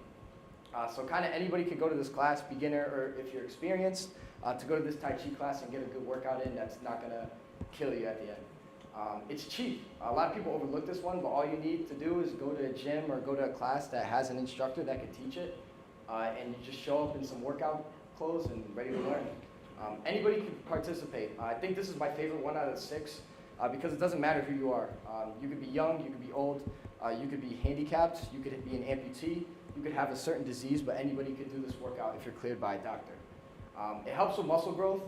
Obviously, again, it's not the best form of helping muscle growth. We know resistance training would be more beneficial, but again, for someone who's sedentary that goes to a Tai Chi class, they actually can implement some muscle growth with that. A lot of people overlook this one too. It helps with your mental health and well-being. So not just the physical aspect of Tai Chi, but also the mental health aspect of it. And this is my real-life example. So if you guys don't know, this is my Dr. Frazier. This is my professor, Dr. Frazier, right here. And she teaches human functional anatomy for me right now. And she actually had a frozen shoulder in the beginning of the second week. She said she has a frozen shoulder, and she was trying to demonstrate something in class, and she couldn't. And I didn't think too much of it. And then she came in actually 2 weeks ago, so about a few months later, and she showed us like her shoulder had way better range of motion. And she actually said she started doing this Tai Chi class, and she's been doing it for 2 months now, and she has better range of motion in her shoulder. So I just wanted to give you guys an example of how Tai Chi helped Dr. Frazier. So now moving on to my relevant literature. So my first piece was the use of Tai Chi training to develop some of the physiological variables and psychological skills for karate players.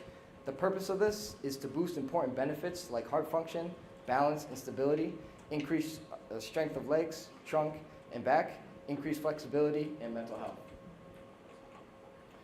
So kind of the methods of this, they had a control group of karate athletes and a group of karate athletes with Tai Chi training. So they had a group of karate athletes that didn't do Tai Chi training, and then a group of karate athletes that implemented Tai Chi training on top of their karate. The training would coincide with karate, so like again, this was like a little more non-traditional because karate is a type of fighting style, same thing with Tai Chi. So they use a more traditional style on these athletes. The training was implemented, it was 3 times a week, 60 to 90-minute sessions for 9 months. And the major findings, what they found is it helps with breathing efficiency, mindfulness, and directly helps karate students with movements. So my second piece of literature was just a general Tai Chi exercise in medical and health promotion. The purpose of this was like to implement Tai Chi into the community and show it has multiple benefits. And their methods for this, they had a 24-minute Tai Chi session that focused on increasing heart rate for the first 12 minutes and then decreasing it for the next 12 minutes. So they had like a little bit more of an intense style Tai Chi the first 12 minutes, and the second like half of it, their 12 minutes, they were focused on lowering the heart rate. The heart rate average during this session was 50 to 58% of heart rate max, and the age group was 20 to 80, so we were taking a lot of applicants from all ages. The major findings of this one is Tai Chi can help with a lot of problems with health. One of the findings of this article was the increase in balance, and I want to focus in on that one. In Tai Chi, you do a lot of weight training. You would have seen it in the video, but the video didn't play. There's a lot of single leg stances, weight shifting, and a lot of times we have to use balance to coordinate yourself. And just to tie those two together, there's a reason I chose those 2 articles. They directly correlate with the purpose statement. The karate and Tai Chi article, it proved Tai Chi could help athletes' performance. So I believe even if Tai Chi is implemented in another form of athleticism with anything. It could actually increase performance with long-term practice. And the second one, the article on Tai Chi in medical and health promotion, it proved Tai Chi is beneficial and can improve balance in all ages. So now for the purpose statement, it was to evaluate the effects on balance through the implementation of Tai Chi with soccer athletes. And the dependent variable for this is balance. That's a variable like we're manipulating, that's a variable that's going to be tested. And these are the variables that are going to influence the dependent variable. So there's going to be a Tai Chi group and a control group that does a more meditative style exercise. So the requirements for the study, you must be a soccer athlete in college and you must be 18 to 23. Those two kind of tie together, and I chose that just so I didn't have any outliers of someone being like a 6-year-old soccer player, like a 50-year-old soccer player. I wanted to keep the results consistent. You must have no significant injuries and have no disease where it would impact performance. So again, I wanted to keep it consistent. I didn't want to have someone go to the Tai Chi training and then someone not go to the soccer training because they were injured or tore their ACL. So everyone must be healthy for this experiment. The procedures of this, I'm going to gather 100 soccer athletes. There's going to be 50 female and 50 male athletes. I'm going to show them an informed consent, basically showing them what they're going to be going through. I'm going to have them do a PAR-Q Plus to make sure no medical history will make an impact. They're going to do a pre-Tai Chi screening for both groups, which they'll be evaluated with the Y test, and I'll explain on the next slide what the Y test is. They're going to do a post 3-month Tai Chi implementation, and then they're going to do the Y test again. And then at the end, they're going to compare the balance pre and post Tai Chi to see the difference. So now here's the Y test. This is the main form of experimentation and data they're going to be putting down. So basically, you create a Y on the floor, like this lady's doing. You have one leg standing up, and your other leg is up. You put your leg in front of the Y as further as you can. You go to the second stem of the Y, and then the third stem of the Y, and you take those down. Then you also switch legs, and you do it on your other leg. The equipment for this is pretty simple. So a tape and a measuring tape for the Y test. A Tai Chi instructor, so they could teach the Tai Chi, and also they could teach the meditative aspect for the control group. And you need a form of spreadsheet to keep information. So the Tai Chi program is going to be a 30-minute, low to medium intensity Tai Chi session for 4 times a week for 3 months. That's for the soccer athletes.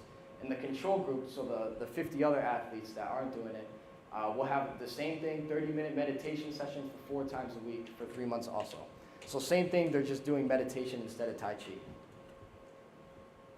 So really what we're analyzing in this test is to find a difference between balance scores to see if there's any impact.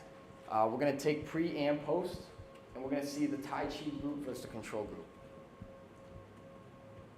The hypothesis is soccer players who had 3 months of Tai Chi training will show an increase in balance scores on the Y test.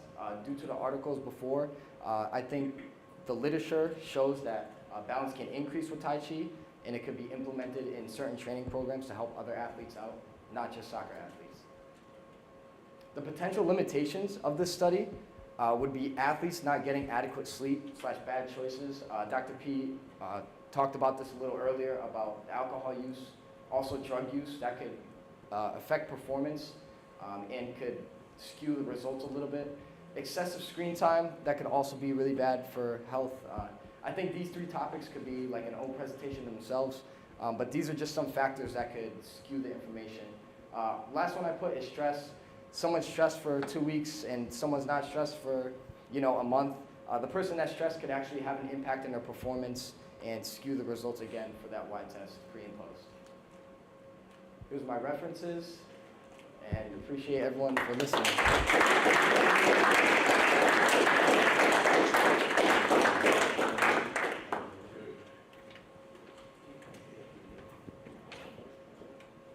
Tabby. Is there any special population that would benefit from doing a low impact kind of balance focused training in Tai Chi? For me, personally, I think elderly would. It's a great question. I think the elderly would, because I think one of their biggest fears and one of the biggest things that happens is them falling. So there was a few articles I read on Tai Chi helping the elderly with their balance, and it actually decreased falls for them. If that answers your question. My question was, so you were like looking at Tai Chi and how it impacts like physical skill and balance. But I was wondering if you thought, saw, or believed that for athletes, especially mental health is a huge concern that a lot of people focus on. Like things like depression, anxiety, and like just focus when competing. Do you think or have seen anything that would indicate that doing Tai Chi in athletic populations leads to better mental health outcomes?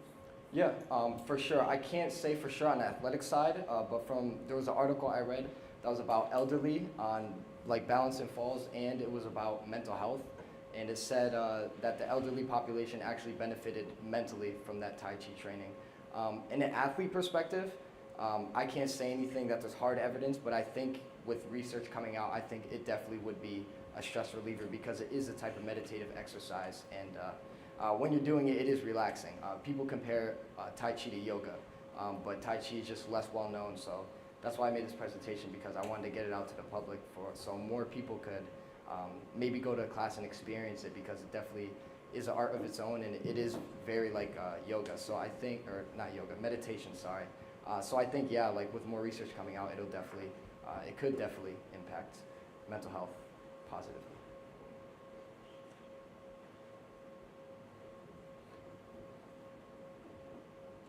Tabby still wants to go.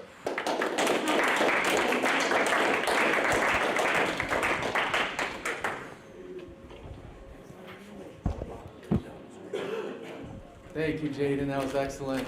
Next up, we have Christopher Diaz, and he's considering a master's degree in public health and getting into like community involvement, which I think is going to be really good for you. You know, I think you certainly have those personality traits to be successful there. You know, a little bit about Chris real quick.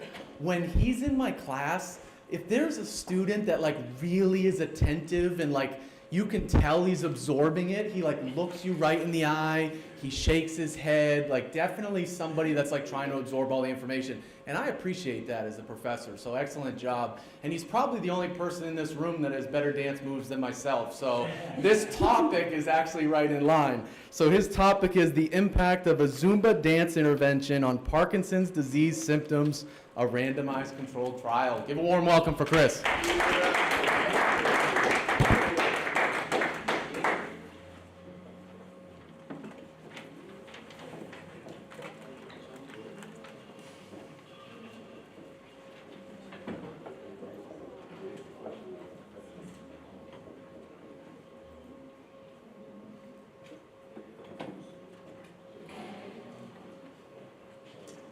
Chris, before you get started, you guys need to go for, are there athletes who need to leave for the board?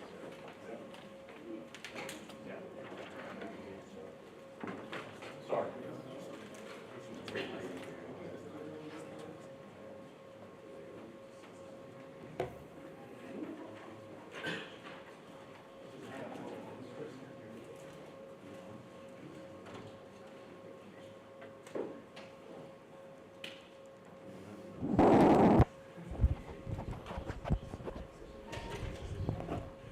Hello guys, testing 1, 2, 3. Testing 1, 2,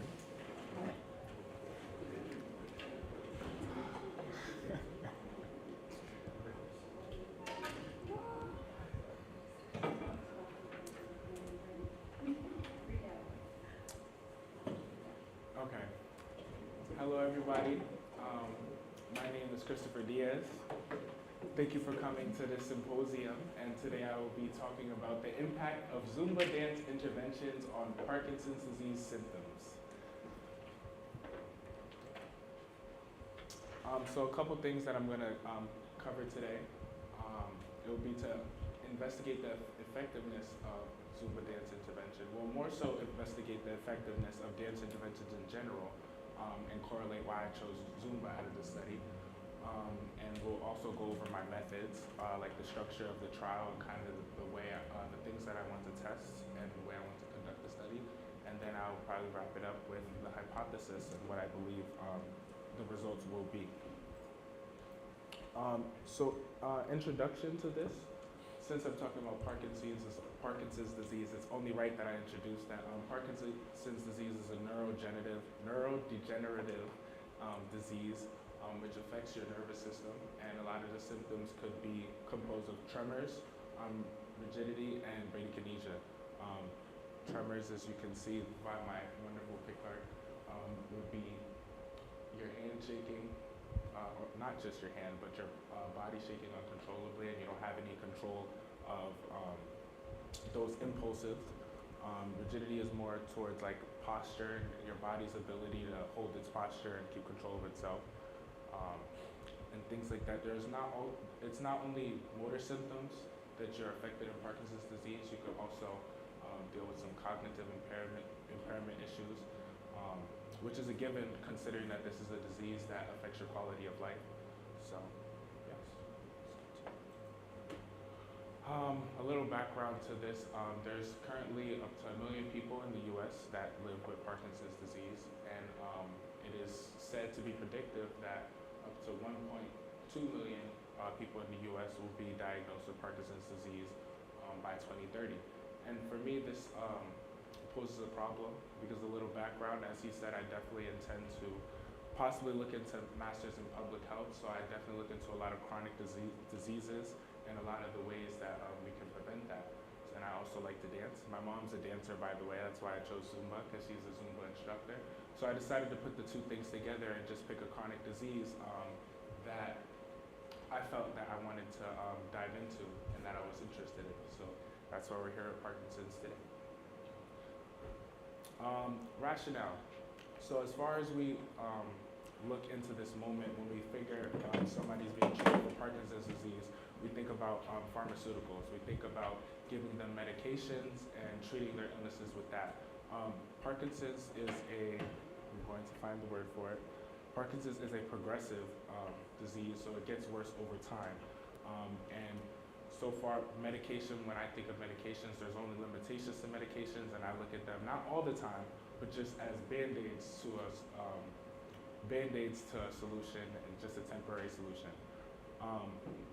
So, to bring Zumba into the discussion, that is another realm that I'm looking for alternative therapies because exercise is medicine. I choose this moment to promote that. Since exercise is medicine, we have seen in literature and as I've learned in classes that we could use resistance training to combat some of the symptoms and the progression of the disease of Parkinson's.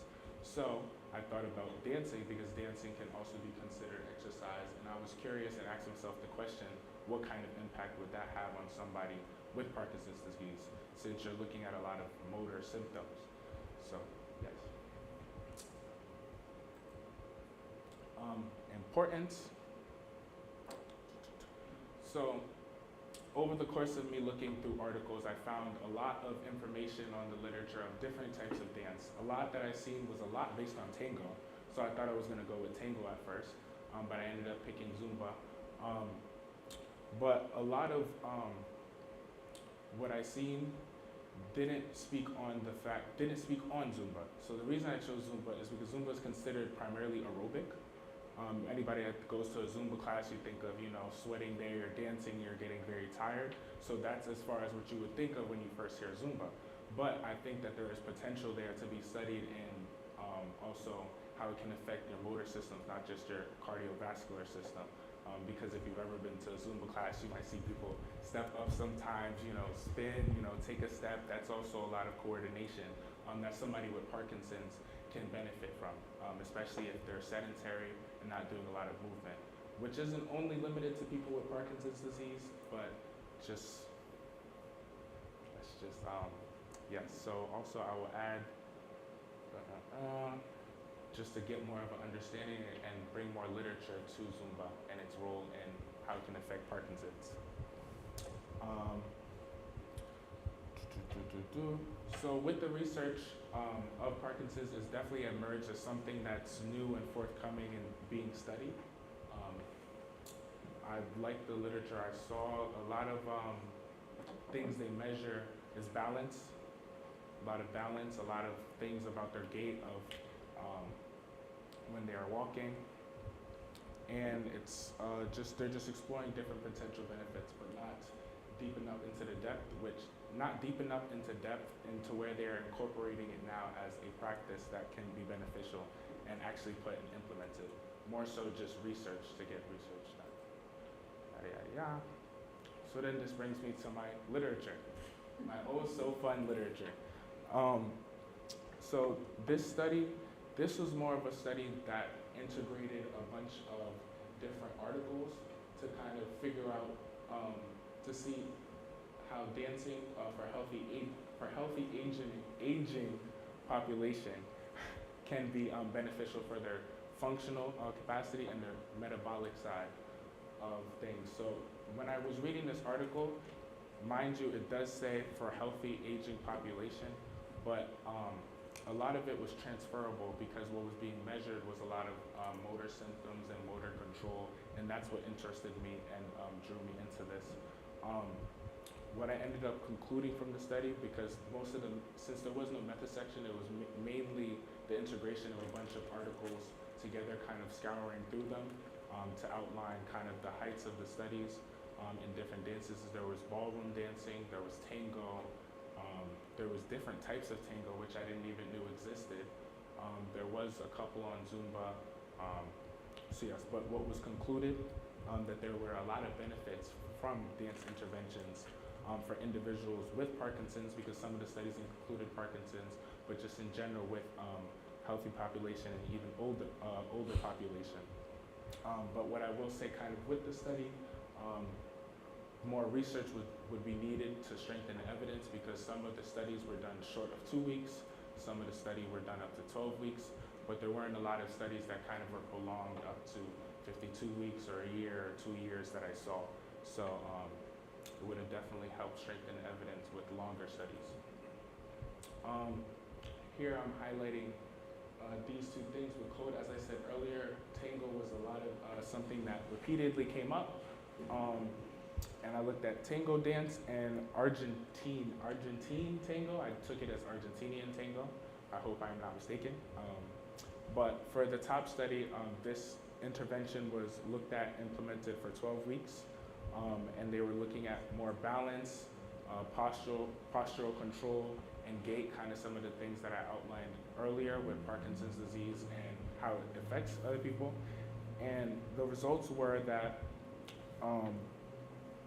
dynamic posture control and lower body strength, which I'm going to focus on for this, because there's more, but I'm going to focus on that were increased. So I looked at that and I was like, okay, that's pretty cool. That's pretty cool. Tango's very complicated to me, but I'm glad that it did its job in helping people. And for the Argentine tango, we've seen similar things, except they had more things to measure. They had things like the 6-minute walk test, the timed up and go test, which I'm using for the method section in this study.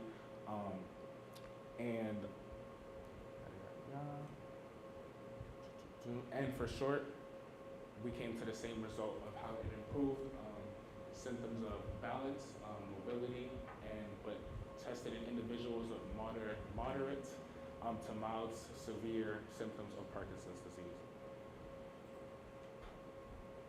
Okay, so now we are at my review of literature 2. And for this is more of the effectiveness of dance and physiotherapy combined in an intervention in Parkinson's disease. At first, when I was doing this, I wanted to combine a dance intervention with traditional resistance training, or more of like a physiotherapy kind of approach. But I looked at it more of kind of, let me focus on one thing now and see kind of more of just dance and its impact on that, and kind of see what data we would get from there to combine to. But this study combined both, and it used a technique called DART, the Dance Physiotherapy, So the methods for this study was an hour of physiotherapy, followed by an hour of dancing or conventional physiotherapy, and an hour of the opposing side of the therapy, 3 times a week for 5 weeks.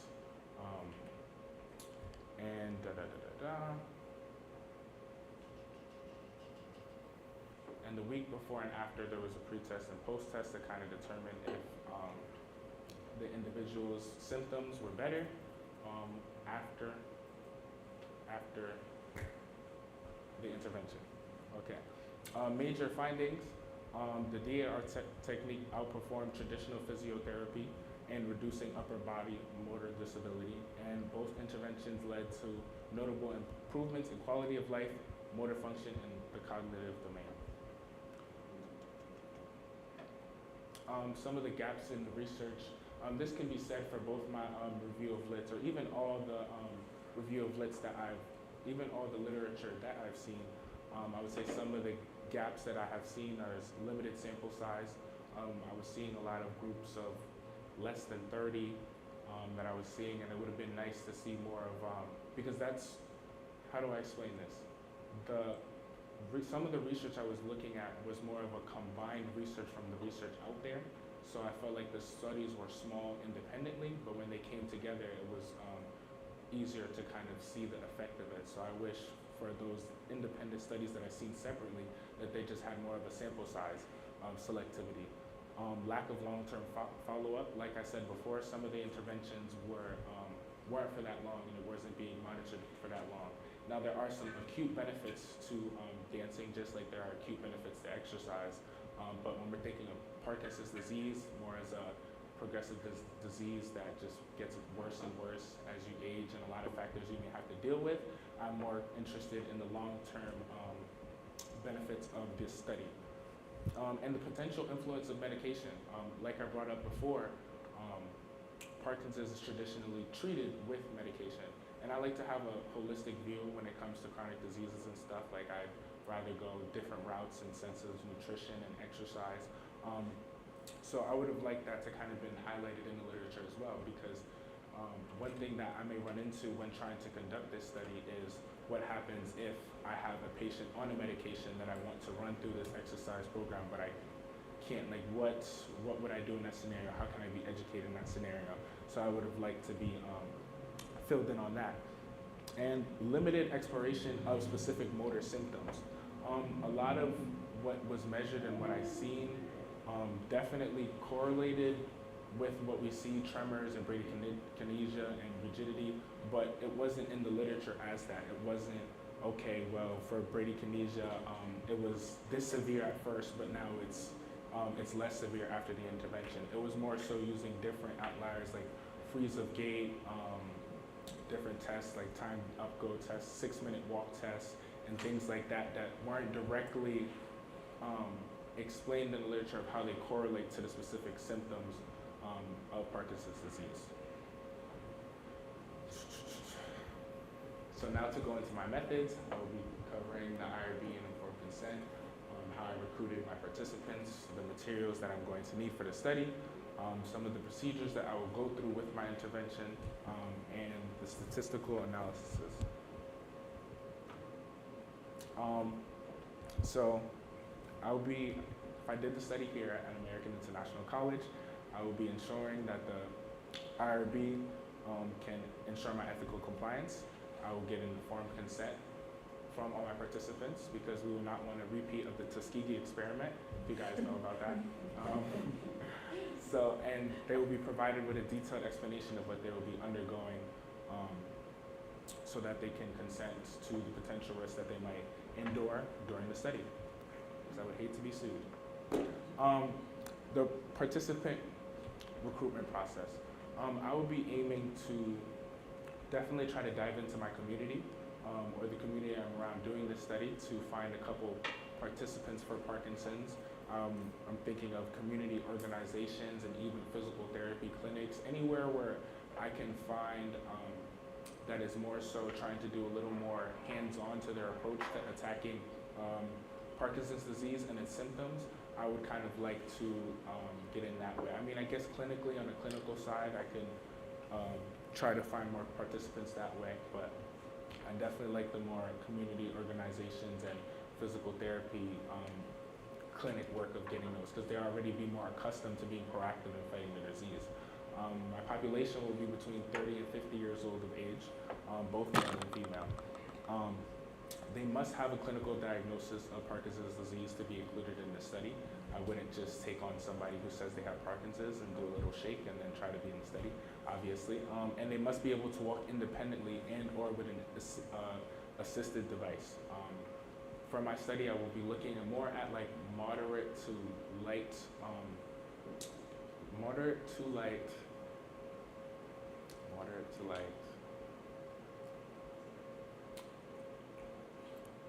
one second. Intensity? No, I have a nice word, it's like spicy, that's what I'm gonna use it. Expression, sun-like expression, moderate to light expression of the disease. Rather than working with severe, because it will prove increasingly difficult to try to handle somebody with extreme cases of Parkinson's disease. I don't think I would be able to really give them a benefit with my study dealing with that. And a lot of the exclusion criteria would be no recent surgery, brain stimulation, or any other chronic diseases that they may have, because I feel like the older I get, not the older I get, but the older my participants get, there may be other things that they may be dealing with in addition to the study, so I try to roll that out in the study so my results aren't skewed. It's not supposed to do that. Oh, actually, yes. So my variables of what I will be testing, independent variables will obviously be the Zumba dance intervention, and the independent variables will be Parkinson's disease symptoms, more specifically balance, motor control, and postural stability. The materials I will need, because I will need materials to conduct the study. I would preferably like a dance studio with access to chairs and boxes and support bars. Just to have things of support to reduce risks of falls or give somebody something to catch onto if they have more severe symptoms of Parkinson's and can't self-support themselves. Unified Parkinson's Disease Rating Scale, that is one of the scales I will use to monitor the severity of the disease. The Johan and Yara scale, that's another one. Timed up and go test, there's a deeper explanation as I go ahead. And the Berg balance test, which, as it's in its title, is balance. So, this is just to kind of expose what the questionnaire would look like when talking about the Unified Parkinson's Disease Rating Scale. This was used in a couple of the research articles that I have read to kind of get some of the symptoms and pre and post tests to see how severe they are and to see if there's any change in impact post test. This is another scale that I will use just to show you the Johan Yara scale. The timed up and go test. This would be more to kind of measure a bunch of things, but also to kind of explain the test. You sit down in a chair, you get up, you walk straight, you loop around, and you come back to the chair. And I kind of particularly like this test because when you think about somebody with Parkinson's and just their quality of life, it's kind of like a very realistic kind of test. You're going to be in a position where you're sitting, and you're always going to be, when you sit, you have to get up eventually. So somebody dealing with Parkinson's is going to be put in that predicament a lot. So that's why I kind of like the timed up and go test, and I chose it because it's kind of very, very realistic, very something that they'll have to do in their everyday life, and something very easy to measure, and deals with, it hits most of the symptoms that I'm trying to. Balance, more so their gait, how they're walking, the distance they get to, if they freeze, if they can support themselves. So that's another one of my tests. And this is the balance test because I would, of course, love to test the balance of somebody with Parkinson's disease. Well, not love to test, but it is a part of the test. So now more into the procedures. It would be randomization, so I would like to select random participants. They'll conduct baseline assessments like the scale I showed you, the Unified Parkinson's Disease Rating Scale, and the timed up and go test. And the intervention group will be supervised dance sessions with various dance styles, but mainly surrounding around Zumba. But the various dance styles is just to be incorporating movements just to be incorporating different movements to kind of, I would be able to describe it more. So for example, like if we have a box or something, like things like step-ups and stuff like that, that wouldn't be traditionally Zumba, but it'd be just a style to kind of simulate more of like an exercise perspective on Zumba dancing. And the sessions would be twice a week for 12 weeks. And the control group would receive standard care without additional interventions. So they would just take their medication and just see how they compared with the groups.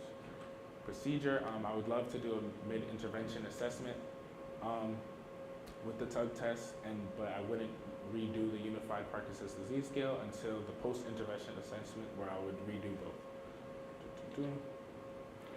Key components, like I said before, they'll be twice a week for 12 weeks. We'll be trying to incorporate core movements, focusing on balance, coordination, and flexibility. We even use assistive devices, because like I said, some people may have a worse expression of the disease than others, and I would not like to enjoy that lawsuit if they fall for some reason because of my negligence. And even some creative moves. So like I said, even like a chair or step up, like the goal would kind of also be to have fun with this. Is to get the people from Parkinson's who have been living with it and don't have any other way to combat the disease. They may not want to go through strength training. They may not want to do Tai Chi. So, you know, come on to Zumba and have some fun. So it would definitely be a lot of room for flexibility as long as we're hitting the right components and the right movements. So for this statistical analysis, I would be doing more kind of like a t-test or a NOVA. And I don't know if anybody's used SPSS, but that's what I would be using to analyze the data and find out my p-values to see if there's a significant difference in the study to prove that Zumba does in fact help better the symptoms of Parkinson's disease or reduce the intensity of the symptoms of Parkinson's disease. So hypothesis, my null hypothesis would be that Zumba dance intervention has no impact on Parkinson's disease and symptoms, and my alternative would be that Zumba dance interventions has an impact on Parkinson's disease symptoms, which I really am banking on if I do end up running this study. Any questions?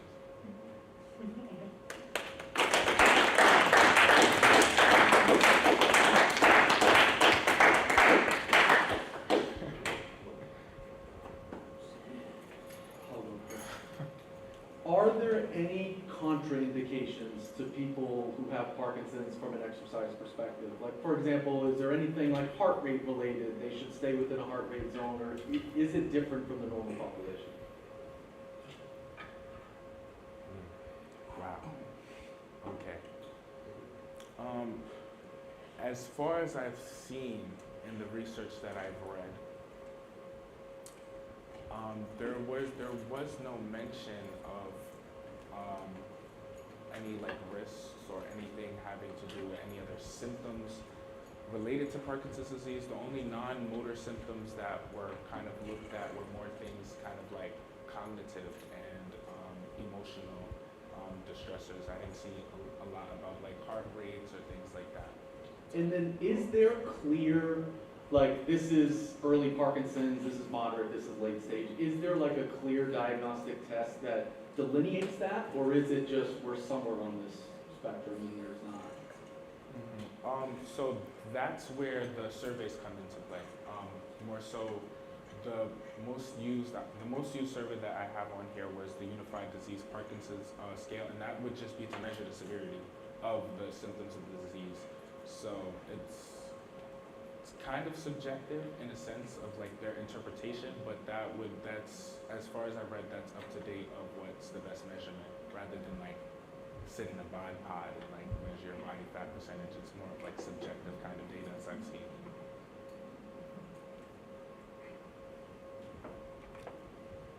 Is it dance, or is it more teaching someone how to move that potentially has an impact on these outcome measurements that we're talking about? Not saying that dance isn't a valuable modality, but is it the fact that they're just in a structured setting, learning how to move while they have this neurodevelopment? I like that question. I would say that is my point in more so advocating for Zumba as what I'm choosing, because I feel like the teaching how to move could also come from resistance training. You could definitely coach somebody through movements in more of like a resistance training kind of setting, rather than the incorporation of Zumba is to add the fun in it, to add the music as the stimulation, to add the more so community in somebody dealing with Parkinson's, so that they can also work on their non-motor symptoms of kind of like cognitively, rather than yes, I don't know if I finished answering your question, sorry. Yeah, you answered it. Okay. You're good. Is there any way to modify the Zumba approach? I'm thinking about, like you can do chair yoga for people, because I'm a nurse, and so the Parkinson's, sometimes you get a bit concerned about their balance.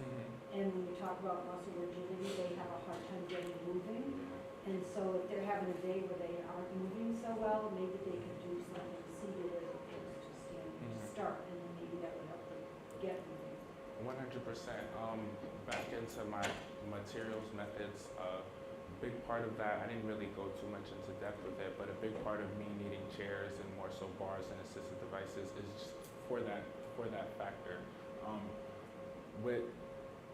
Yes, my presentation is more about Zumba, but everything would have to be individualized and tailored to the person. So it would be kind of more of just the route of having them active, doing something that's unconventional, that they wouldn't necessarily think of having a general impact on their health and disease symptoms, just to kind of get them in that nature. So whether it's in a chair, whether they do have to hold on to something, or whether they can hardly perform much movement on their own at all, it can all has the potential to be like modified within Zumba. Because Zumba's just mainly, I'm calling it more of a Zumba dance instruction, but it can't be so simply structured like that when dealing with various individuals. I also think it would be interesting to ask the participants how they feel it impacted them, so that we can get all these quantitative measurements. It's true. The qualitative data would really give you, if they feel like they feel better, who cares whether there's a measure? That's true. And I danced with that idea in my head, but the only reason I didn't is because I would have liked qualitative data more for non-motor symptoms. And I wanted to kind of keep focus on my study more so just on the motor symptom sides, because when you talk about the cognitive and mental health side of things, it's a whole different kind of tree. So, but yeah, that's qualitative data would have definitely been great. I was going to ask, because you mentioned meds, and because I've also learned about it, Parkinson's patients are usually on carbidopa, and with that med, we have a lot of chronic off times.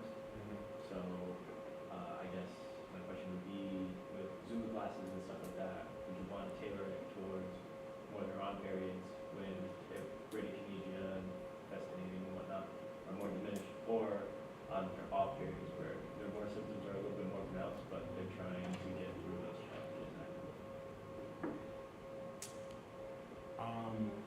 For the sake of my study and my views on more of the holistic approach, I would want to test them without medication. Just because for the sake of the results, I wouldn't necessarily know if it is just the intervention itself, the intervention in the medicine, or just the medicine. So that's what I would do for the study, but it would also come down to, can they not have the medicine and be here, and it wouldn't interrupt kind of their routine. So, something to think about for sure. I was wondering if you believe that, because this is about Parkinson's and dancing, do you believe that other neurological damage or deficiencies would, like TBI for example, would people with other neurological issues improve with like a Zumba or dance intervention? but I only say that because since it is a progressive disorder, resistance training and dancing doesn't stop the progression, just slows it. So I would say that it would help, but not help them. It wouldn't reverse anything. I would say it more so it's just a way to manage it and to just increase feeling like you have more control over your life, feeling like you're actually doing more, being proactive in the disease, things like that, rather than just its impact on the disease solely. You know, I don't like making things hard on nobody, so it's not really a question. So, off of that, what he just said about the medication, if you was serious about doing this, you could look up like how long the medication, like how long people can be off of medication before they start to getting serious symptoms and start to break down. So that's how long you can do your study instead of thinking about doing a study for 52 weeks, like you said. And instead do it for the amount of time they could be off that medication. Yeah. That is true. That is true. Well, I was going to say something in regards to that, but it left my mind. That's great. Did you have a question earlier, Professor? I did, just actually a methods question.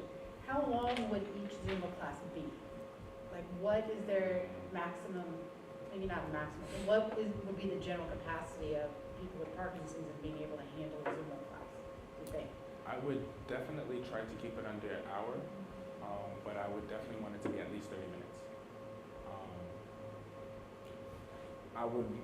I guess something I would do to kind of better my knowledge and defending that response would kind of be to look at how long they would need to endure the intervention to gain the benefits. So that's something that I would want to look into that would help me make a smarter decision on how long that I want them to be in that Zumba class for.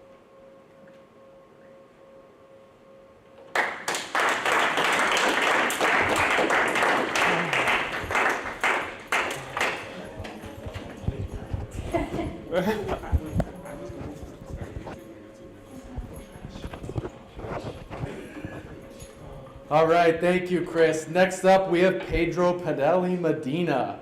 And what's interesting with Pedro is he is interested in dentistry, which I think you're the first student, actually I know you're the first student I've ever had in exercise science that's interested in dentistry. And this is why I say exercise science is the spiderweb degree. There's just so many different things you can do.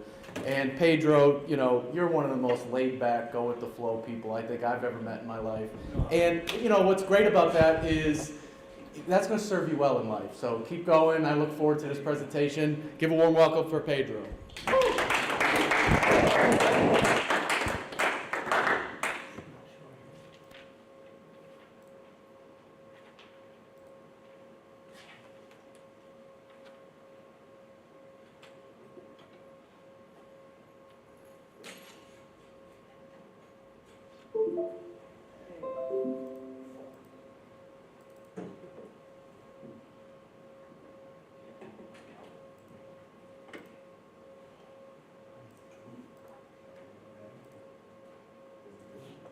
How we doing, guys? My name is Pedro Medina. Today I'm going to present my capsule training program. I chose a training program because I've been an athlete my whole life. Been 18 years. I've been training. I played basketball, volleyball, baseball, softball, swimming, gymnastics. And in all of them, I've always been training, so it's pretty much natural for me to give a training program, and I'm very confident about it.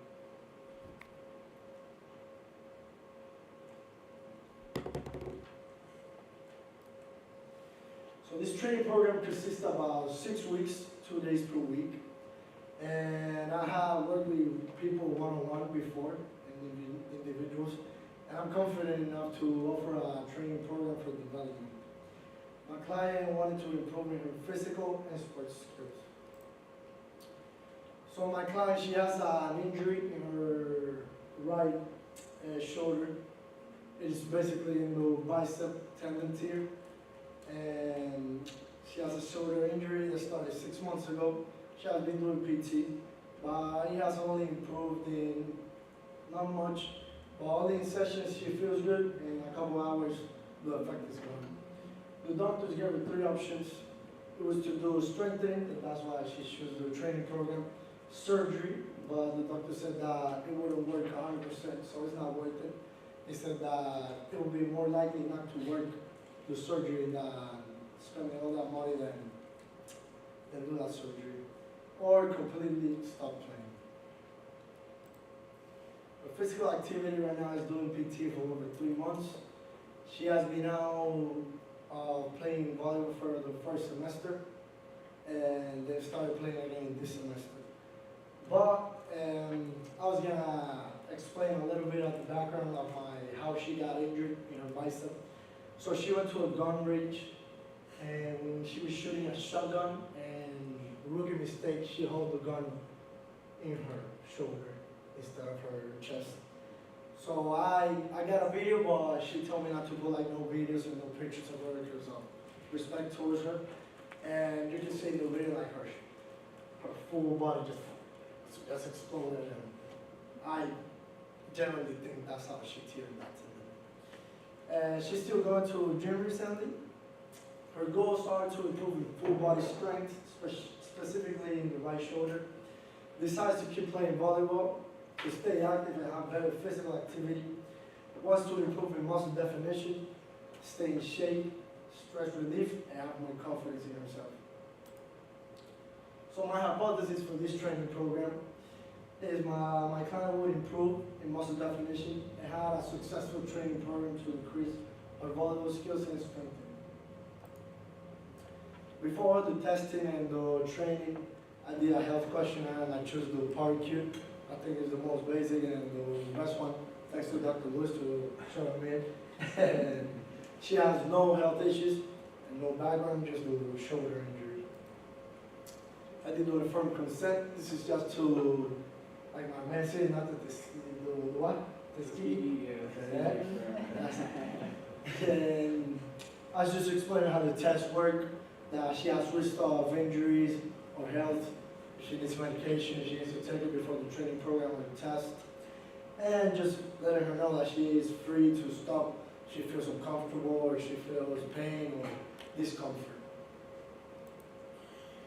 So one of the tests I did was the butt pot. For those that don't know what the butt pot is, it's a neck-shaped chamber that it sucks the air out and it measures your weight and volume to then get the body fat percentage. In this case, my client was 25% fat, 74.6 free mass. In pounds, it's 39.9 fat mass and 117 free mass. For the whole weight, it was 157. And the estimated RMR, that is the resting metabolic rate, that is the intake you need to take to stay in that weight. It was 1,445 kcal per day. She was categorized as moderate lean, which is relative. So the testing I did, it was the YMCA bench press test, the crawl up test, vertical test, and the FMS. And YMCA bench press test consists of seeing your upper body strength and endurance, and it consisted about putting a metronome and consistently doing the bench press. She did 35 pounds barbell, and she did 15 reps before the training program, classified as sport. And after the training program, she did 28 reps, classified as excellent, and showing improvement. For the curl test, my client did 31 reps, and this falls into poor 2, needing improvement before the training program. But after the training program, she did 46 reps, classified as excellent. For the vertical test, we are measuring the lower body explosiveness and power. This consists of 3 jumps. The highest jump you have is your score. Before the training program, she did 22.7, and after the training program, 22.72. For the last testing I did, it was the FMS function movement screening. And it consists of a chart of 1 to 3, 1 being the least, 3 being the most, as the perfect platform. So here I'm showing you, she did the dip squat. She got a 2 result, both before and after, because when you tilt a little bit during the squat, that's automatically a 2 in the chart. In the hurdle lunge, she did perfect, the 3, left and right 2. Is this one. She basically got to go up, put her heel down, and go back looking straight. And she did good in that. In the shoulder mobility one, it's this one. The more shorter it is, you got more shoulder mobility. And she did the first before the training program, she did a 2 on the right and a 1 on the left. And after the training program, she did a 3 on the right and a 2 on the left. For the active straight leg, is this one right here. It consists about putting a pole a little bit after the hip, and to see how straight her leg and how literally her hamstrings are very stretched. And she did it before and after the training program. She did a 3 in both. For the trunk stability push-up, it's basically a push-up from the floor, straight. But we measure the stability she has and the strength she has on the full body. In the first set, she did a 1 because her back was leaning towards the floor. And after the training program, she did a 3. Sorry. And she did a 3 in a perfect stance and posture. For the rotator stability, she got a 1 before the training program, right and left. And it's this one. This is the most difficult one for me in the FMS testing because you need a lot of balance for it. And after the training program, she did a 2 on the right, 2 on the left, showing improvement. In the incline lunge, that is this one. Before the training program, she did a 2, right and left. And after, she did a 3, right and left. Some of the questions I did to her before the training program was, what are your main goals? How much do you sleep daily? Are you currently an athlete? Do you have any medical conditions? Have you had any injuries? How's your nutrition? What is the goal you want to reach? What do you want to improve physically? Are you under controlled substances or medication? And what are the schedule that would you like to work out or times you're available? The type of exercises we touch in this training program were strength, endurance, balance, and flexibility. So the exercise schedule, parameters of the frequency was 2 days per week for 6 weeks.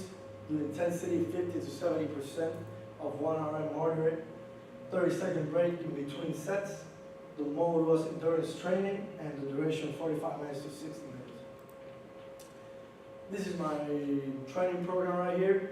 We were consistent of, again, 6 weeks, 2 days per week, on Tuesdays and Thursdays.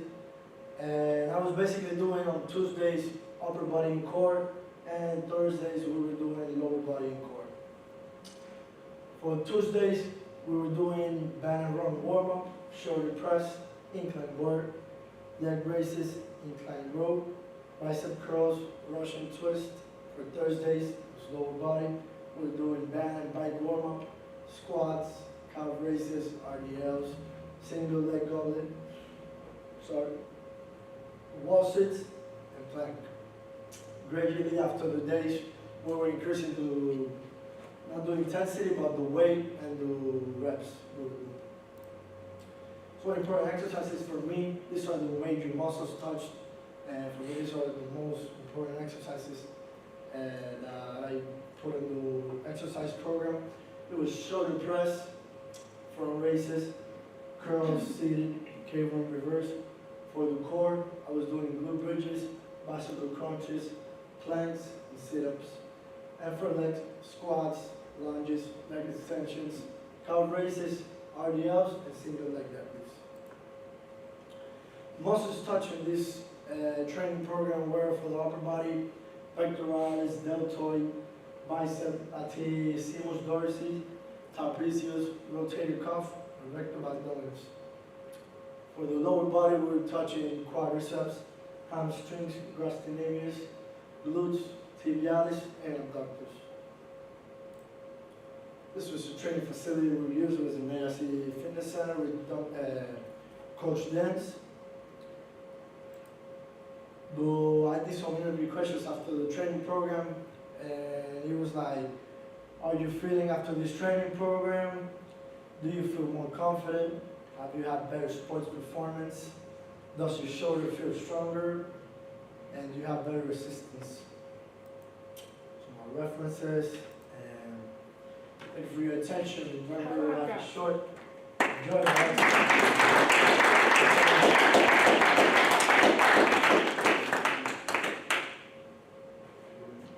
I'll ask a question and get it out of the way because I'm not a strength and conditioning person, but just very quickly.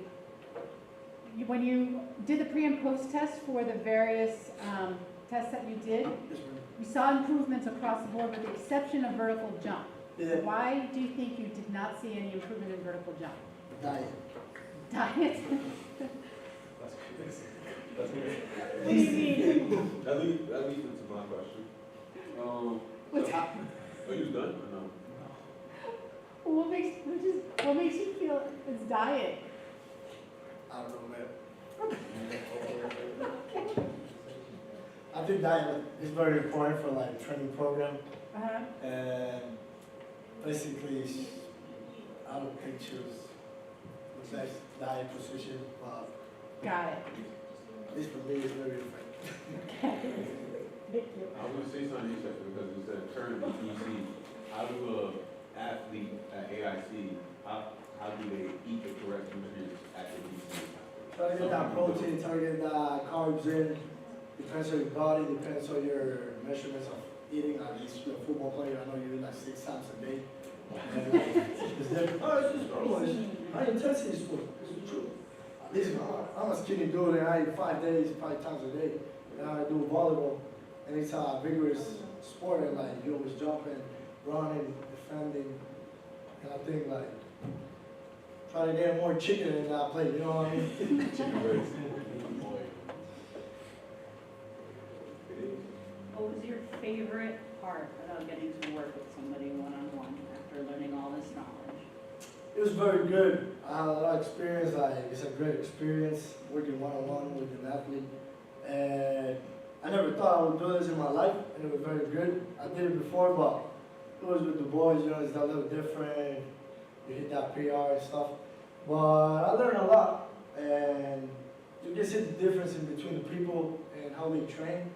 Like everybody's different. Some days you can see that client not motivated to work out, or others, oh, let's do it, I'm hyped.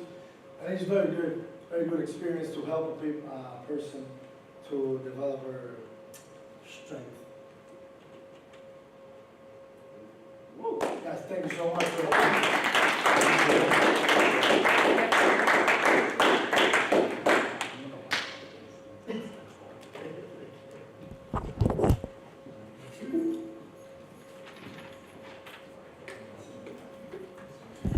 All right, thank you, Pedro. Next up, we have Norian Wilson. And if you've ever been walking down the hallway and you randomly hear, hit it, hit it, that's Norian. That's his favorite coaching cue. Norian, one thing I really like about Norian is he has an entrepreneurial mindset. And I love seeing that in students, especially nowadays. I think it's easier now than it ever has been to start your own business and training center. And I hope you keep that up, you know. And it looks like he's interested in potentially working in the football field and doing some football coaching, and I wish you the best of luck at that.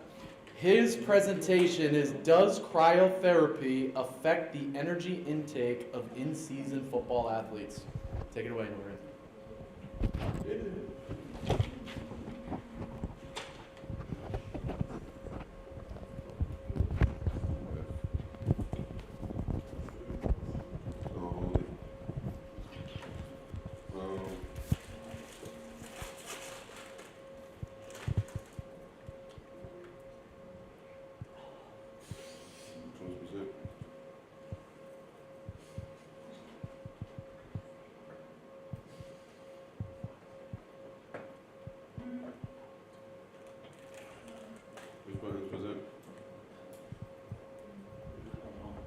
I'm not familiar with this. It's a PDF, so you'll just, yeah, so. Do you wanna send me the PowerPoint and have Alex go? All right, so Alex, you wanna go? Yeah, sure. All right, so yeah, send me the PDF and I'll get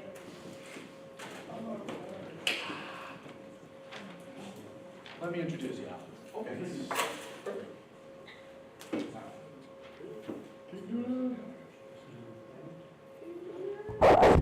All right, so we got Noreen on hold. All right, next up is Alex Fan, and here's the cool thing about Alex is he's interested in potentially going into the nursing field. And there's just so many, yeah, well, he just told me that earlier. I hope it's legit. But I just said it earlier. There's just so many things you can do with exercise science, and I'm just so proud. One of the things I really respect about Alex is he has gone out, even as an undergraduate student, and got a tremendous amount of practical experience in the field.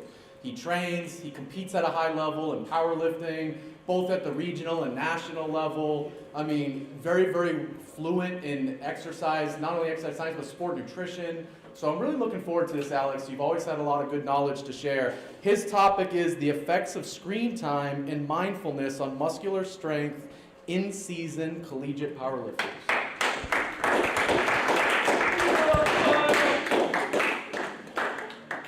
Mr. Fane?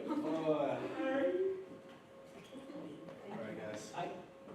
It's been a long day, but obviously thank you so much for attending today. I really do, I mean like half of you were forced to come.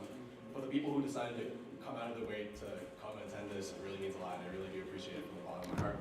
So first and foremost, my name's Alex. For those who do know me, I'm a senior in exercise science, and I chose screen time and muscular strength since it's so relevant to our everyday lives and has implementations and impacts that you may or may not be aware of. So the agenda is as follows. It's going to be introduction, review of the relevant literature, so what is relevant to what I'm presenting to you today. The purpose statement, which is going to be essentially what I'm touching base on, why is it that I'm conducting this study, methods, and then as we progress towards the end and wrap things up, we're going to talk about the hypothesis. So first things first, the introduction. So advancements in our technology have increased recreational screen time and screen-based activities. This holds true time and time again, since the more advanced our technology is, the more screen time we have been spending on the more time we have been spending on our screens. So since 2021, so post-COVID, our screen time has increased to a 7-hour average, which holds true because most people during COVID were probably swiping on their phones for the most part, and since COVID, those are essentially the habits that we carried in COVID, carried out of COVID. So out of those 7 hours, 3 to 4 is spent on social media or spent recreationally. So why do we care if we're spending more time on our phones? Why does it matter if we're spending 3 to 4 hours on social media every day? Well, as the literature follows, what we're starting to see is more and more incidents of anxiety and depression among Gen Z. So I and everybody else, practically everybody else in this room. And so why is that? Why is it the fact that we live in a society where everything is at our fingertips? Why is it the fact that we are able to learn everything and anything that we possibly could imagine and be able to have social media, we have DoorDash and things like that, but for some reason, when we also have the ability to connect with somebody on social media, we can talk to anyone, anywhere, at any time, right? So why is it the fact that we are so connected we've ever been? We are the most loneliest and isolated and the most anxious and depressed we've ever been as a society. And so the statistics don't lie, right? So increased screen time is related to and associated with poor mental health scores. We see that time and time again in the literature has been pointing towards that. And also, as we see screen time increasing, we're also seeing more incidents of sedentary behavior or sedentary habits occurring in our day-to-day life. So we know that the literature also suggests that having sedentary behavior, sedentary habits has been shown to affect mood in a negative way. But the contrary also holds true as well. So muscular strength, endurance, and muscle mass, and having more of those things is significantly related to decreased depression and having an antidepressant effect. So I just threw a bunch of information at you, and why should you care? So I'm gonna tell you why you should probably care just a little bit. What if I told you that our brains practically have kept its same shape and size since the last 35,000 years? So basically what I'm hinting at is that the brain, our human brain, was probably not meant to absorb and view useless information for 3 to 4 hours every day on a daily basis, right? We're not meant to scroll on social media. We're not meant to scroll on TikTok, Instagram Reels, and use Netflix for 3 to 4 hours every day on a consistent basis, right? And the reason why I suggest that it's useless information is most likely the fact that we don't retain any of the information that we see on social media, right? But where's your source? Where's your evidence to that? Well, you probably remember what you had this morning to eat. You probably remember what you had for lunch, and you probably remember what you did this weekend. But how many of you in this room can honestly tell me the last 10 Instagram reels or the last 10 TikToks that you looked at right before coming into this room, right? Or what you were scrolling on your phone this morning while you were eating your breakfast or eating your lunch. So if you follow this trend, which is about 7 hours a day, according to the data, if you do the math, that's about 17 years of your life that you spend just on a screen by itself. And if that's not alarming enough, then if we follow the social media aspect of it, being generous, about 3 hours when the range is 3 to 4, that's 7 years of your life that you're just mindlessly scrolling on social media.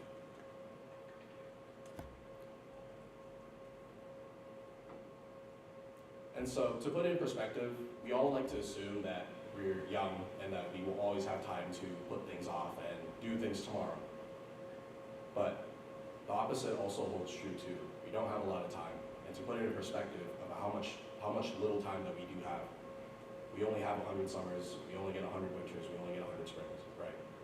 So to put that in perspective, that's 17 springs or years of your life that you're just wasting away, not being productive, not doing anything fulfilling or enriching in your life. And so what the future holds, I'm not too sure, but based off these trends, we can see that our technology is going to probably get more and more advanced. Obviously, these tech companies want our money, and they're going to do whatever it takes to get our money. So if that includes getting people hooked and improving our digital media, then that's what they'll do. And so we're also going to expect that with these trends, our average screen time is also going to be going up as well.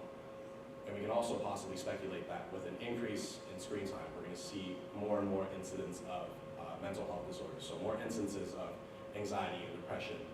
And to be honest, I wouldn't be surprised if we started diagnosing future generations with problematic internet use or problematic phone use, which is a legitimate diagnosis. So what essentially happens, as the name entails, it's internet use or phone use that's so problematic that it interferes with everyday life. And I don't know if you can make the correlation, but that's sort of similar to how a drug addict would operate, right? It sort of gets, and obviously, like, take that with a grain of salt. There's a lot of nuance when it comes to that. But it's sort of the same system where a drug becomes so addictive, and so it gets to the point where the drug is so addictive and it starts to take over everyday life, and your life no longer becomes fulfilling and enriching, and it becomes impossible to do conducive activities towards actually progressing your life, which is what matters. And so, why is our technology so addicting? Nobody wakes up in the morning and immediately goes on their phone and they say, I'm going to scroll on my phone for 3 to 4 hours today just because I want to. Nobody says that. So the reason why our technology is so addictive is because it plays with an important neurotransmitter in our body called dopamine.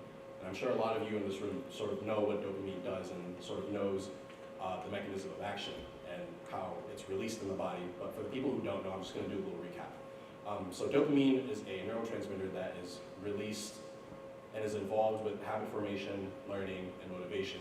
And it's released in the body from the brain when a pleasurable activity is performed. And so that pleasurable activity could be going for a run, going for a walk, talking with friends and family, cooking a really good meal, right? But the interesting relationship that technology and social media has with our dopamine system is that it's the way it facilitates the release of dopamine. And so what we sort of start to see is that dopamine is released, since we know that. We have literature to suggest that dopamine is released when we use our technological devices, right? But it's on the main fence that the dopamine is released without actually putting in any effort, right? So it doesn't take much effort to wake up in the morning and start scrolling on your phone. However, it does take much effort to go on a walk. It does take effort to cook a really good meal. And it takes a lot of effort to maintain and nurture the existing relationships in your life, right? And so what does that sort of say about the already mundane, boring, and hard tasks that we do in our everyday day-to-day life? It makes those mundane tasks even more mundane and boring. And so our brain is always going to seek being comfortable, and our brain is always going to seek the path of least resistance. So we're always going to choose scrolling on our phone because it takes no effort when I can just achieve the award without putting in any effort. And short form content and social media sort of capitalize on that dopaminergic reward system, and also they use a really interesting principle called intermittent reinforcement to help keep you engaged. And intermittent reinforcement is so effective because it makes the habit just so, it makes the behavior the habit. So you sort of condition yourself to scroll on your phone for a quote unquote reward when there's no actual reward there, without actually expending any effort, without actually expending any energy. And intermittent reinforcement is essentially, just to put it simply, it's a concept in where the rewards that you receive are given to you at irregular intervals. And so what that means is I could swipe 10 times on 10 different videos and I cannot absorb any of the information, but that 11th video might give me my hit. It might give me that reward, right? And so I'll keep swiping in hopes of finding that reward again. And so what essentially happens is, sadly enough, we start to see that intermittent reinforcement being used in other facets of addiction. So if you look at gambling, it's mirrored completely in gambling. And so what essentially happens is you could be in the negatives, you could have a 10 losing streak, but you get that one jackpot. And so what essentially happens is that your reward was given to you at an irregular interval. So you're just gonna keep, even if you're losing and even if you're in the negatives, you're gonna keep trying to win and trying to hit that jackpot. And sadly, but this holds true in also abusive relationships too. So what essentially happens is you may have consecutive bad days with your partner and you may receive just one good day, right? But that keeps you on your toes and that keeps you in hope, assuming that you get another day, but that might be the last good day that you ever get in that relationship. And so what essentially happens is that the person who's under intermittent reinforcement is sort of hoping that you get that reward whenever that comes. And so just for the nitty-gritty stuff, it's obviously not your fault that you might be addicted. There are a lot of other factors that go into the whole addiction process when it comes to using these platforms in general. So the money that's generated from these platforms are put back into the engines, and so what happens is that the money that's generated from TikTok, Instagram goes back into its own platforms. And so what they do is they'll tweak it, update it, and make it more and more addicting, so they'll fine-tune it however they can, right? And so these short-form content platforms are geared to just keep showing you videos that you want to see, the videos that you have higher level engagement on.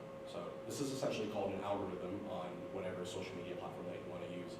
And essentially what happens is, I could, like for the same example, like I could scroll through 10 different videos and not be paying attention to any of them, but that 11th video I watch the whole 30 seconds of. I watch it maybe like 4 times. And so the algorithm and the platform knows that this is exactly what I want to watch. But due to intermittent reinforcement, I'm not going to get the same video every single time, right? What essentially happens is the reward, which is the video that I want to see, will be given to me at different intervals so that I keep scrolling and I keep staying engaged. And then furthermore, just color schemes, notification, positive social feedback, they all stimulate the release of dopamine, and that's what also makes social media more addicting. It's not just the short form content. And so we go into this whole notion of the attention economy, and essentially what it is that the social media platforms, have you guys ever wondered why social media platforms are free despite being million-dollar industries and are able to generate an insane amount of income? So what essentially happens is that the main source of income comes from paid revenue.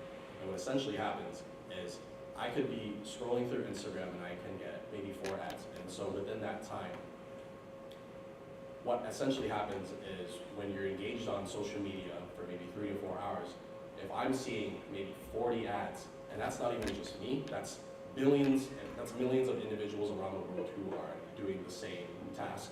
That's a lot of money that Instagram and TikTok are generating, right?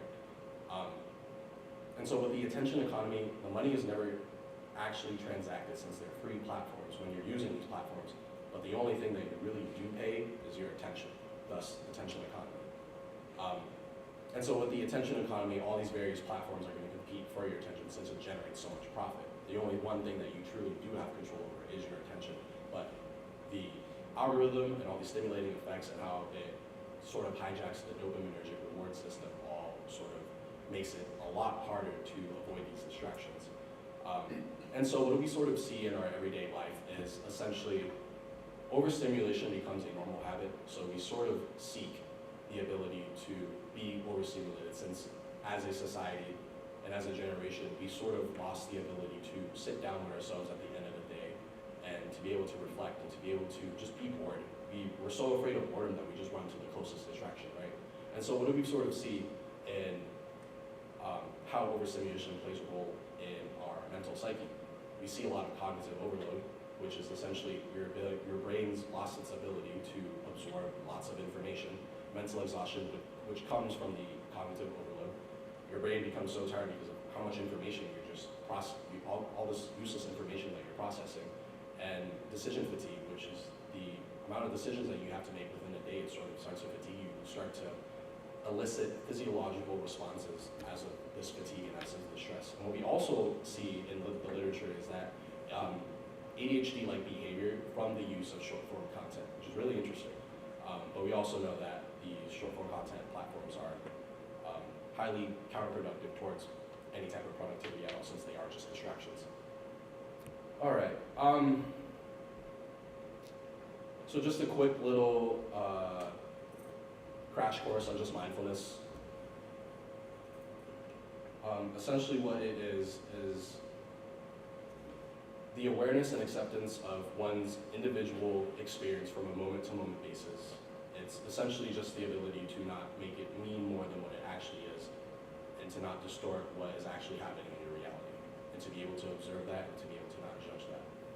Which means that you're able to just observe your emotions and really just observe the reality for what it is in that moment-to-moment basis, if that makes sense. And I know it sounds like a bunch of hoo-ha, but it really is a common skill that's used in CBT and talk therapy and stuff like that. And it's helped, the literature has suggested that it has helped individuals navigate through negative emotions such as anxiety, rumination, and helps a lot with the skill of self-regulation, which is something that we should honestly all strive to learn how to use properly. And obviously mindfulness is paired with other CBT skills such as cognitive reframing, controlled breathing, and identifying cognitive distortions. So now that the introduction is done, we're finally going to talk about the relevant literature that sort of supports what I'm going to be talking about today.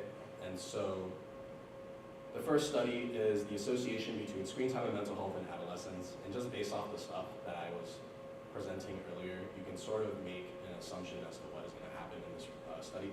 So the purpose was to investigate and observe the associations between screen time and mental well-being. The study aimed to highlight the relationship between the high levels of screen time engagement and the levels of anxiety and depressive symptoms. And so what they saw sort of coincides with what's happening in what the literature sort of suggests. While engaging in screen-based activities might be beneficial for communication and amusement, the majority of the study's findings suggest that excessive screen time may have negative impacts on adolescents' mental health. And so what they also found were female adolescents who were also more likely to experience depressive symptoms as a result of using prolonged and engaging on social media for a long time. The next study that I found was muscle strength and incidence of depression and anxiety. And we know that having better muscle strength, muscle mass, and more muscle endurance is conducive towards mental health. But does the opposite also hold true if we're able to tackle factors that improve mental health? Is it possible that we're able to see some type of benefit in muscular strength? And so what they saw, or the purpose of this study was to observe the relationship between muscular strength and incident depression and anxiety using hand grip strength dynamometer. And so what they found was hand grip strength was inversely associated with incident depression and anxiety. And so what essentially that means is the greater the hand grip strength, the least risk you were at presenting anxiety and depression. The opposite holds true as well in the study. And obviously there's a lot of nuance to that, but it's also important to highlight the effectiveness and the cost and the non-invasive nature.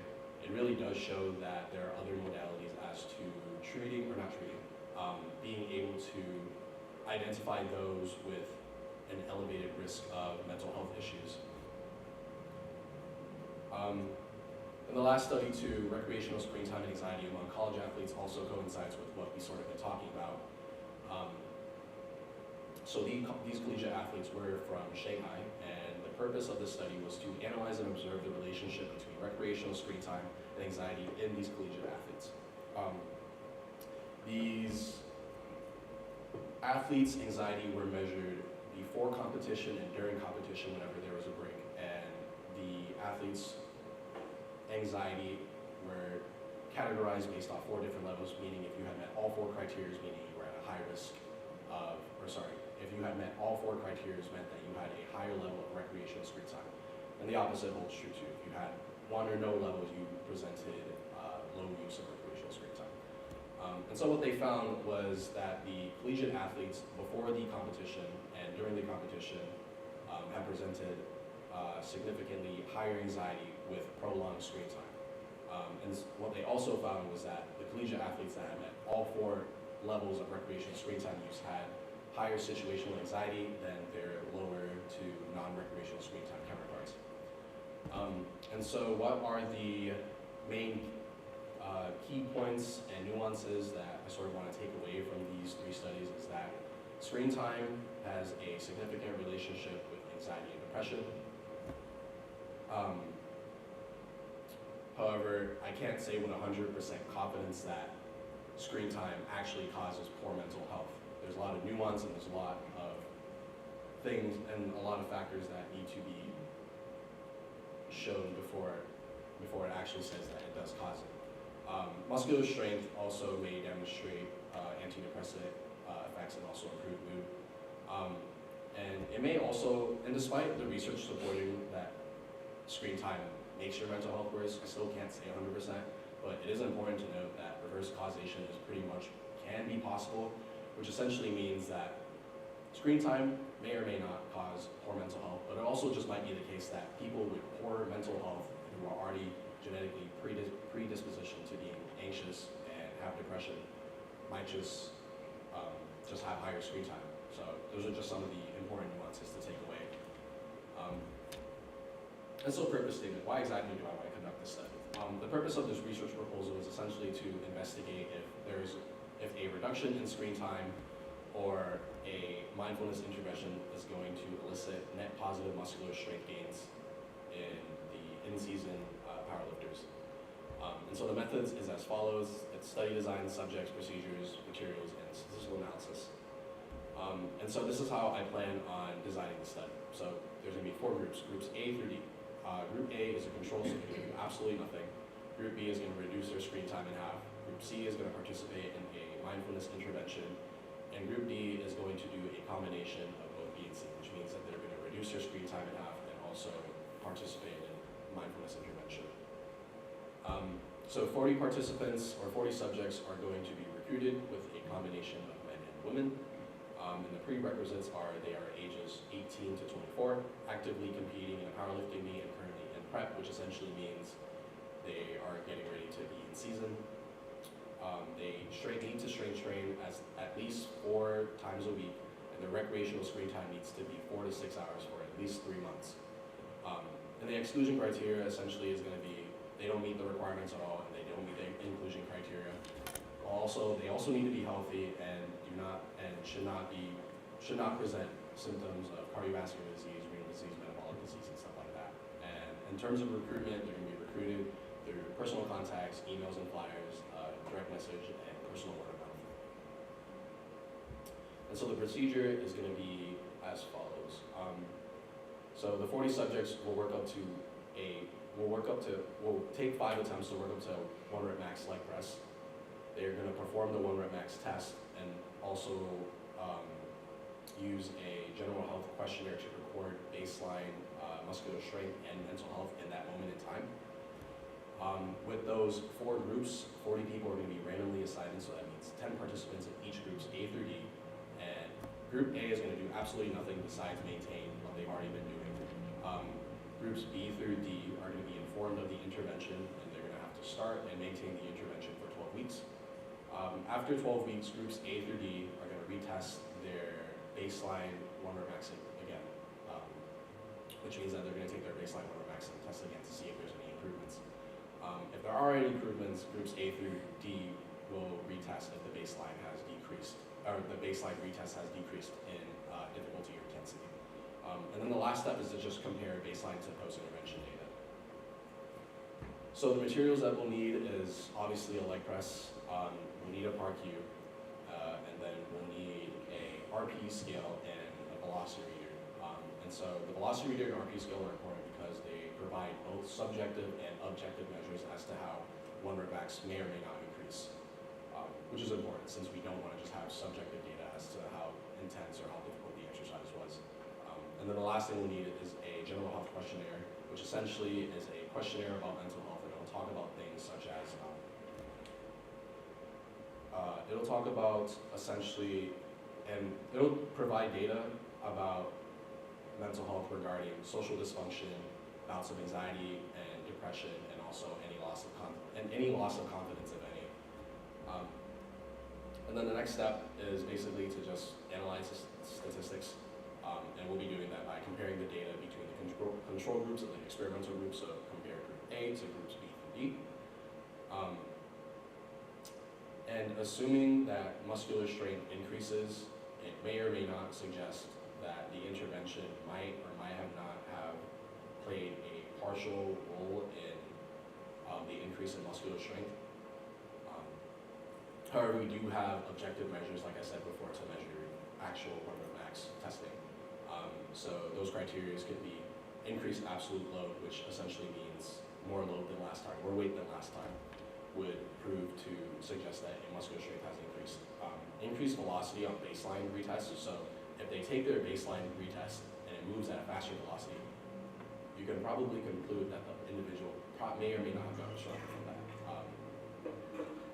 If the baseline test also proves to have a decreased RP, meaning that if I take my baseline retest and it goes from RP 10, absolute max effort, to an RP 8, then we can also suggest that the individual may or may not have gotten stronger as well. And then the last criteria, or the last detail, would be progression to a true 1 rep max test. So basically meaning they put more load on last time, but they retest their actual 1 rep max again.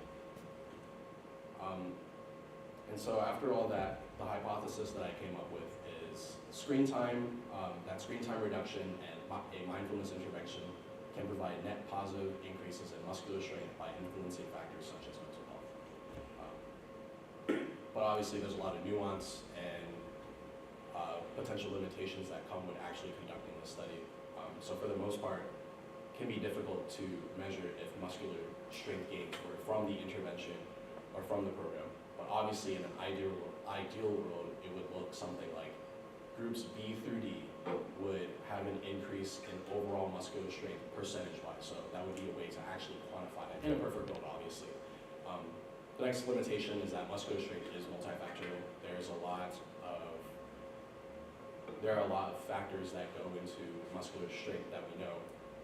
But just to name a few, it's going to be proper training, proper nutrition, sleep, hydration, stuff like that, overall stress, and lifestyle factors, which obviously we don't have 100% control over, and we also don't have 100% control over how compliant these individuals are. So we might have participants not follow through with what they're meant to do, and they also might not.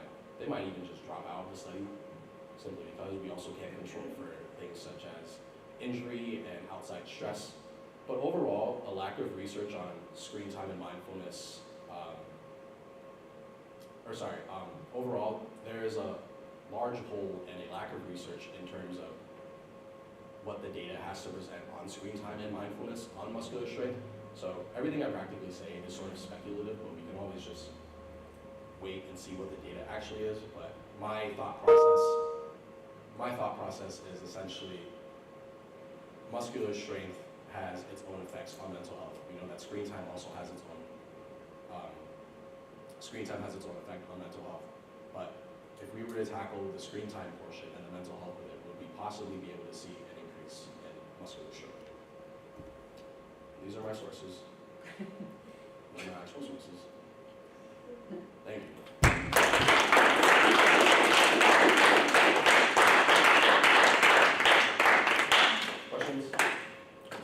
Excellent job, Alex. I have more of a philosophical question, right? And so bear with me on this, because I'm interested in your opinion. This is a big problem. It's a big problem that we have to deal with, and especially us in this room that are in the health field, not only for our own health, but the people that we work with. And it's doing a lot of damage, specifically the teenage and preteen population, you know, that's growing up with this as normalcy. And you're right, the algorithm is set up to keep you involved, and you know, you can use the word addicted. I think it's not a bad word to use. The question is, when it comes to the algorithm, can we use it to our advantage? Because this is kind of what I'm doing with my clients, like clean it up, get rid of your old high school friend that only posts the best things in their life, and follow more people that you're already connected with, that are real on social media, educational stuff, motivational stuff. You know, so I guess my big question is the bigger fish to fry bringing the screen time down, or is the bigger fish to fry cleaning up how you use social media? And you can use it as a wellness tool, and I think a lot of people have. Absolutely. So first of all, that's a wonderful question. And to firstly tackle your question, the bigger fish to fry is to absolutely use it as a tool of wellness and to use it as an actual tool and not just a escape, which is essentially what most people are doing these days. It is 100% impossible to avoid screens in this day and age, 100%. However, I do think it is plausible and valid to sort of clean up your social media and use it as a tool of learning, rather than just using it as a tool of escape, and not using it as a sort of quote-unquote recreational drug, but using it to your advantage to learn, because we live in a wonderful age and era right now where we are anything and everything that possibly ever existed, we're able to learn about, right? But we choose to learn about other things, and we choose to do other things on social media that we're not supposed to do. So to answer your question, I mean, the bottom line is it's not going away. it's not Social going media is not away. going And it's just anywhere. it's gonna get more advanced. We gotta figure it out. Yeah. Good.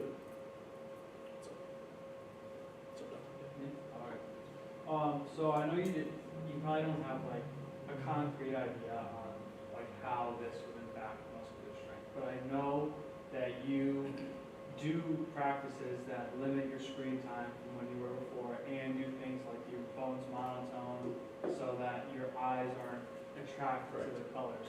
So from when you, in your personal experience, when you started doing that and made that change and progressed until now, like how did you see that progression go? It is not muscular strength, but going to mental health. Okay, that's a wonderful question. So, I do get where you're coming from, where it is sort of hard to see where you would actually get any benefit in terms of muscular strength. But what I have noticed from my personal experience is that my quality of workouts are so much better. And it coincides with, you're familiar with flow state, right? And we know that in a flow state, you're not essentially distracted, you're sort of just focused on what you're doing in that moment. And it's really hard to do that in terms of a recreational gym or even just powerlifting gym, since everybody's on their phone in the gym, to be quite frank, right? But when you're in a sport and you're in a flow state, it's so much easier to achieve flow state since there's no distractions. It's just you in whatever sport you're doing, right? So to answer your question, I actually have noticed a quite tremendous benefit in terms of my mental health, and may or may not have improved my muscular strength. I wouldn't say that it had a whole lot to improve my muscular strength, but I do think that my mental health portion was super important and was conducive towards my gains overall. So I have my own thoughts about this, but because it's going to ask about, do you think that, because you mentioned, especially with Gen Z and it being addiction and there being so many hours that we spend endlessly scrolling, and those hours accumulate into physical inactivity, do you see this as itself as a barrier to physical activity? Absolutely. So are you familiar with the term iPad kid? Yeah, and I have my own thoughts about this, but go ahead. So I personally, like back in the day, like when I was a kid, like I was an iPad kid too. But this is just my personal experience, but I feel like the iPad kids nowadays, they don't really have great social skills.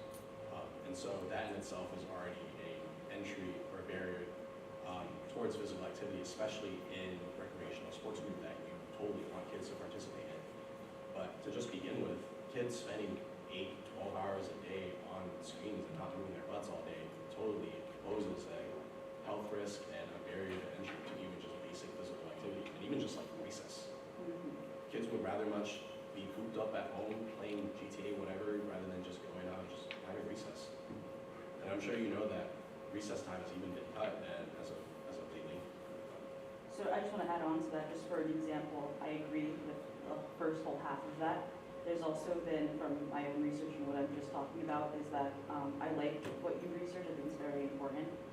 But I just wanted to also mention that a kid is ultimately a product of their environment, and if you place an iPad in their hand, the only thing they're going to be able to use is that iPad.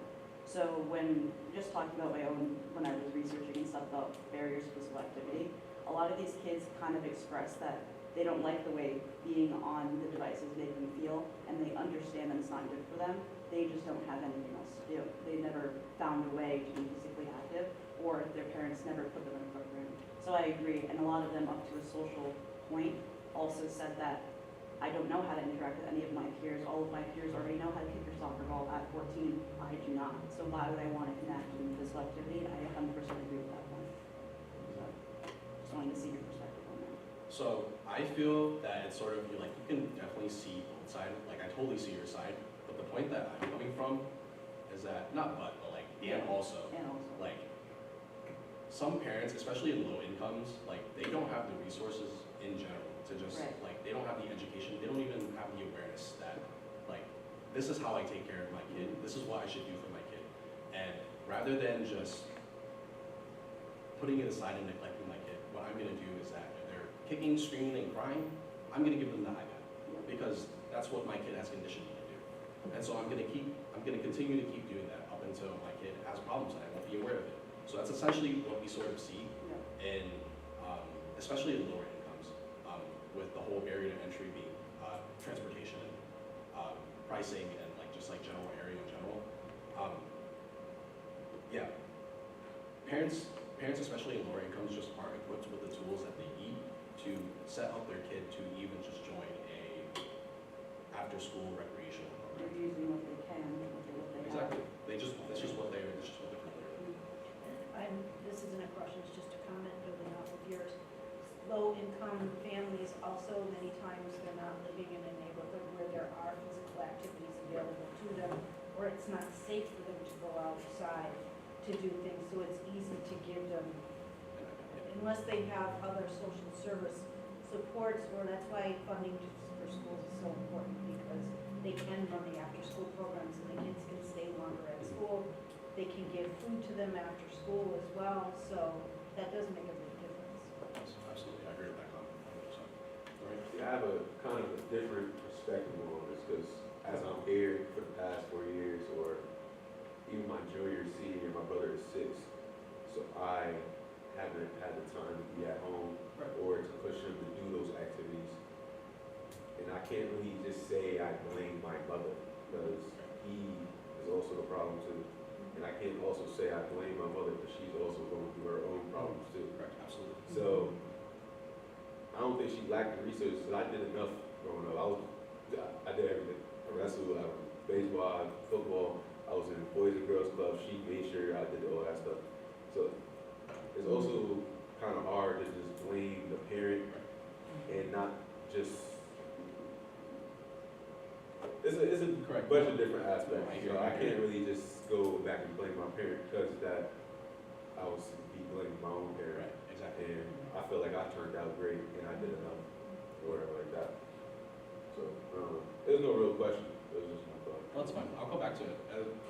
Basically, it doesn't have to be a matter of I blame this person or I blame that person. It's not a matter of blaming who. It's a matter of what objectively has happened in that child's life, right? Like, as much as you can say, as much as I can say and blame the parent for poor parenting, like, who am I to say that your mother didn't do enough, or that your little brother didn't do enough, right? Like, who am I to say that? But at the end of the day, objectively, those are the conditions that were met. And so what happens is that having an iPad kids, or just like the situation that your brother might be in, is just a manifestation of what objectively has happened.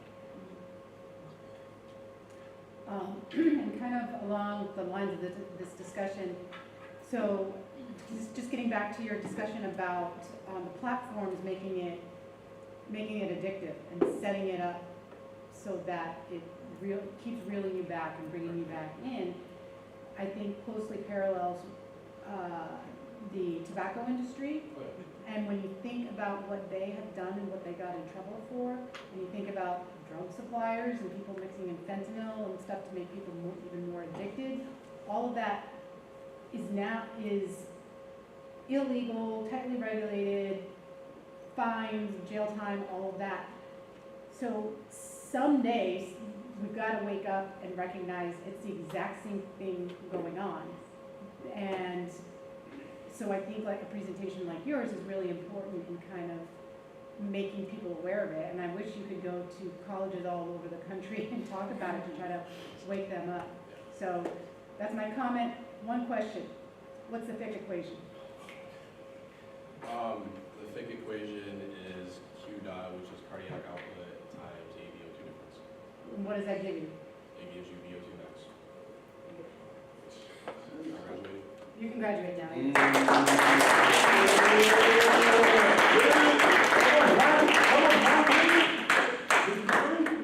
I had to. Very good. See you later. Thanks for coming. Thank you. Appreciate it.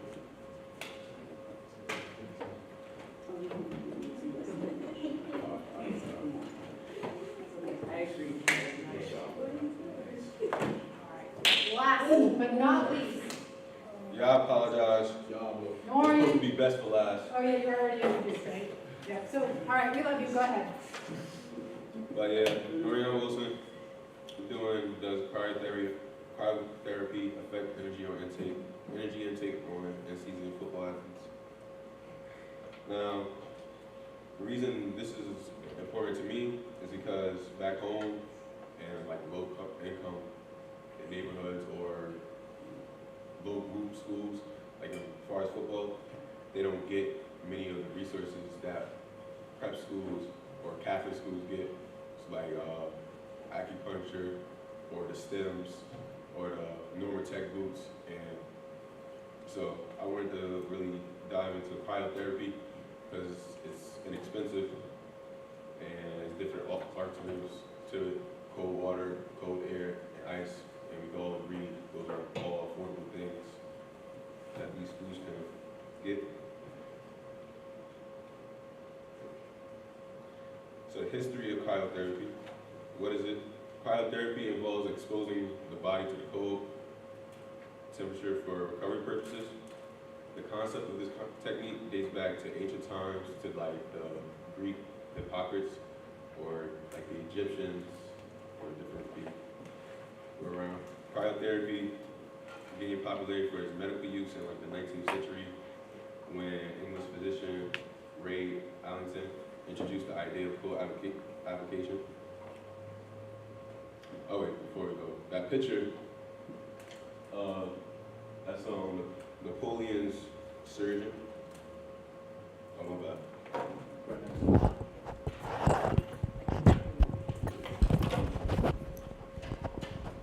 Alright, so my bad. So that picture is the Napoleon, you know, the great leader that conquered a lot. That's not him, but that's the surgeon in his army that used cryotherapy to treat the soldiers, and yeah, that's probably why they were so successful.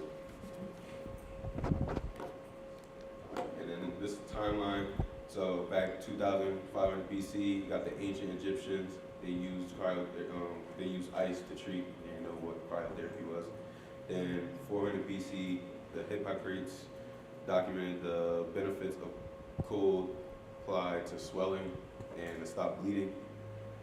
In 1800s, ice became widely known, used as a cooling mechanism to cool down the poor tissues. In 1850s, Dr. James Arnott, he's known for being the father of modern cryosurgery, recorded benefits of cold application for numerous conditions, including freezing skin, cervical, and breast cancer tumors. Then in the 1900s, the first handheld cryosurgery device using liquid gas created by Dr. Campbell. 1950, liquid nitrogen, that's just cold air, is used widely in clinical practice. Dr. Tashima, I'm not gonna butcher that last name, coins the term whole body cryotherapy after discovering the benefits of overall cold exposure for managing pain from rheumatoid arthritis.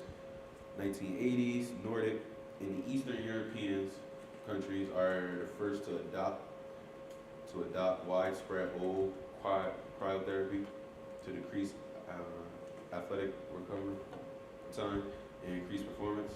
And then now today, what we know as the whole, like the cold air, just in the new machines today. And then what's the benefits? Benefits of cryotherapy or cold water immersion, ice application, or any other is decreased perception of pain. It decreases the neuroconductive velocity. It's just the firing rate of those neurons. It decreases that. Temperature is reduced in the core and tissue temperature. Overall wellness is better. Tissue damage is being treated. Performance is increased. Blood flow is more blood flow throughout the skin and muscle blood flow increased. Gaining acute energy. Why is that important? Why am I doing this study to gain this small amount of energy at the end of a workout or at the end of a workout? So basically, why increasing the body's appetite gives us the ability to consume more food and fluids. It ultimately improves hydration and also increases ATP stores.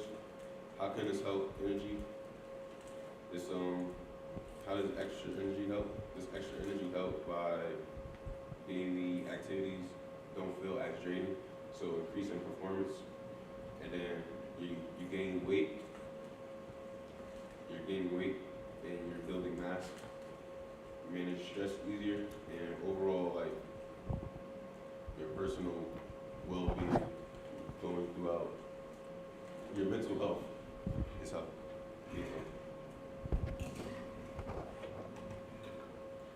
We got the research overview. It's going to be review literature, purpose statement, methods, potential limitations, hypothesis.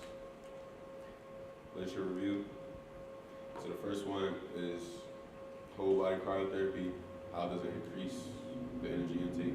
A lot like mine, but the study examined the impact of whole cryotherapy at 140 degrees Celsius for 3 minutes post-exercise on appetite control and energy intake in trained athletes.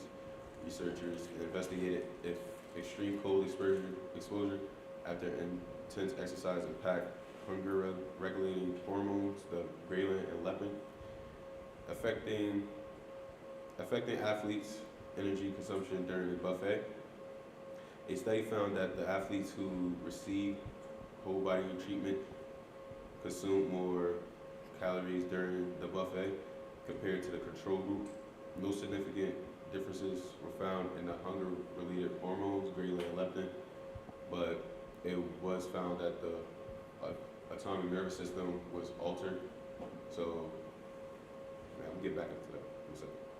And then the picture is showing parasympathetic nervous system and sympathetic nervous system. The reason I showed this is because we talk about the vagus nerve, and vagus nerve, most complex of the 12 cranial nerves, transmits info to and from the brain to tissues, organs, and links the neck, heart, lungs, abdomen to the brain. Heavily involved in it's heavily involved in the parasympathetic nervous system, which is known for its rest and digest. The vagus nerve assists in calmness, keeping calm, relaxing your bowel, bladder, and digestion, and it controls inflammation. And then the reason why I'm talking about the vagus nerve right now is because cryotherapy, cold exposure, is one of the most effective ways to stimulate the vagus nerve. So And then body's natural response. This is because the body's natural response is the slow breathing, and once passing a minute, we shift to sympathetic to parasympathetic. Now, I can also include this because it's talking about digestion, and my whole thing is energy intake. That's going to be important in a second. Whole body cryotherapy versus winter swimming, which winter swimming would just be cold water immersion. Investigate lipid profile. This study was to investigate lipid profile, adipokine changes. This is changes in the fat. Changes after 20 sessions of cold cryotherapy or winter swimming. Winter swimming led to significant increases in resistant leptin and apomorphine concentrations in women and just resistant leptin in men. In the second trial, differences were observed between whole body cryotherapy and the control group in women.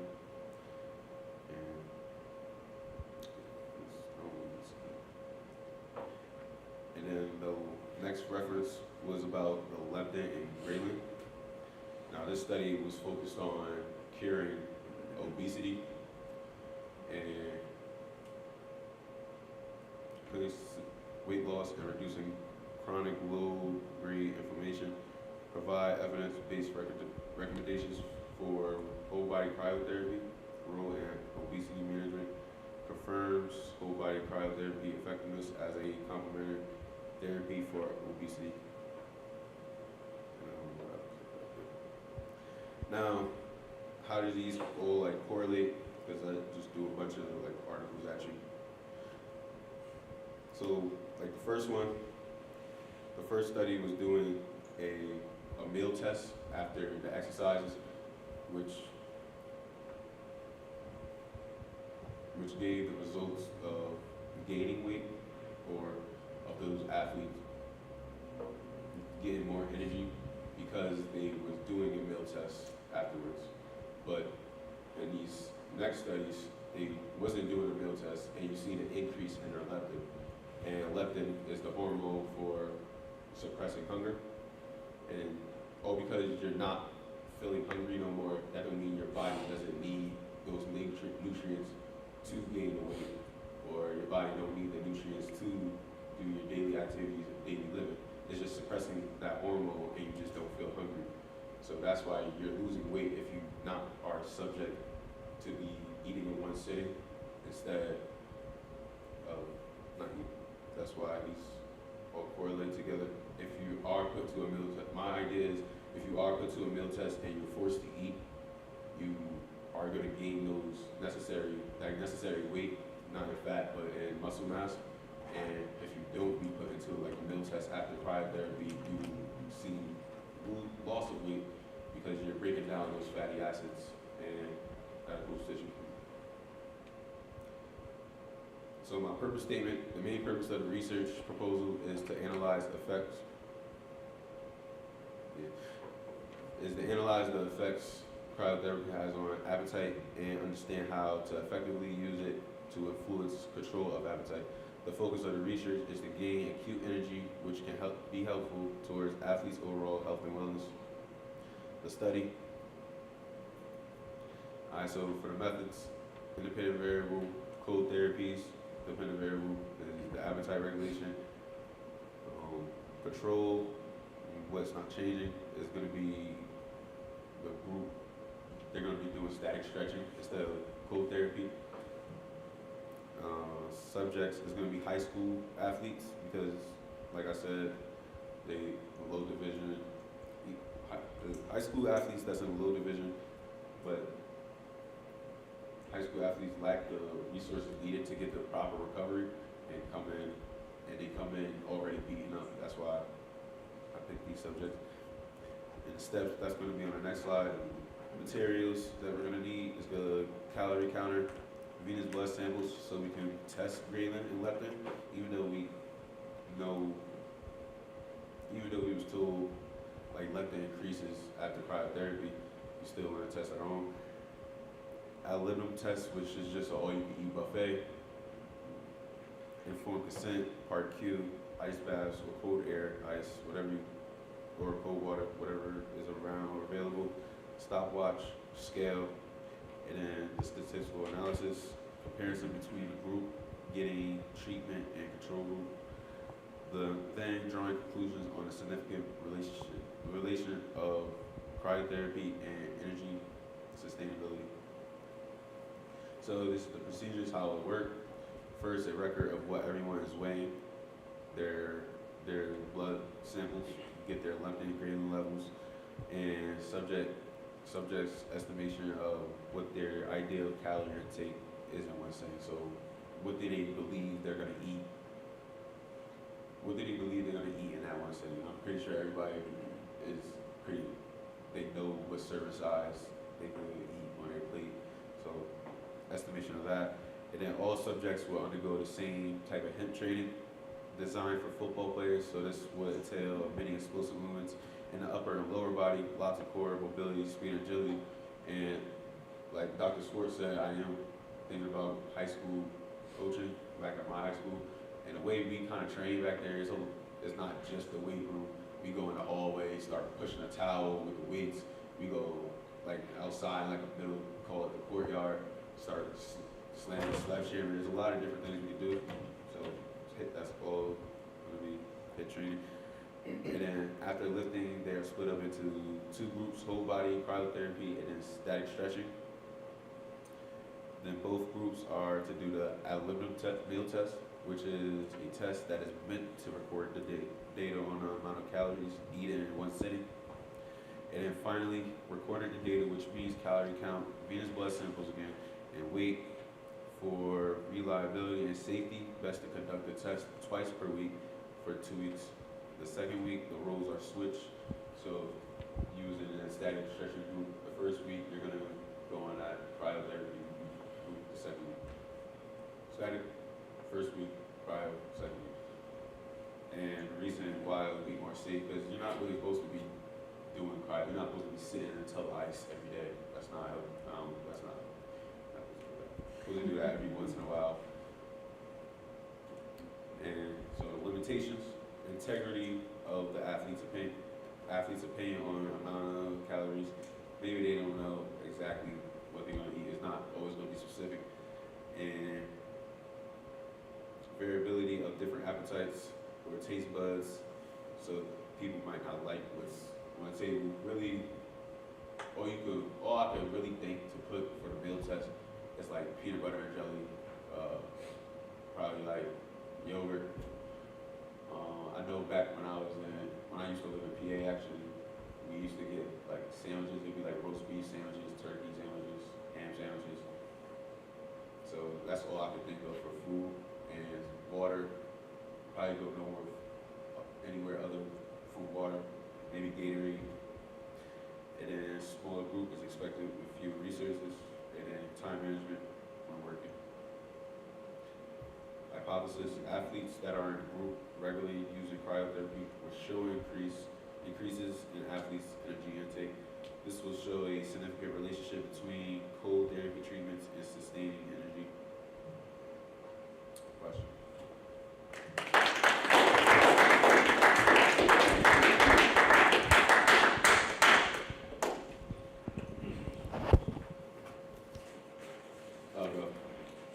I was just wondering, I don't know if you touched up on it, but how many days a week do you think like a regular athlete, like you said, like a football athlete should do cryotherapy? 2. Just in general, like to Twice a week. I don't think you should be doing cryotherapy. It's not good to be doing cryotherapy every day or sitting in a tub of ice every day. It's good for recovery, but it's not. I haven't actually seen, this is all based on what I heard from other professionals, or because I obviously had to do ice baths and play football my whole life up until now.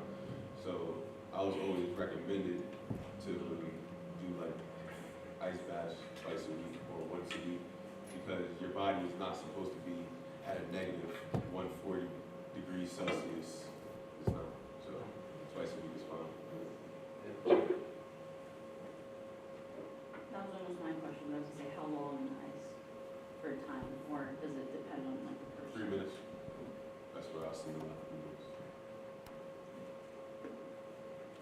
Just a suggestion, since you said you're having subjects estimate how much calories or how much food Like, they would like take. before, they tell me what they think they can What they eat, think they're gonna and then eat. they eat as much as they can, obviously.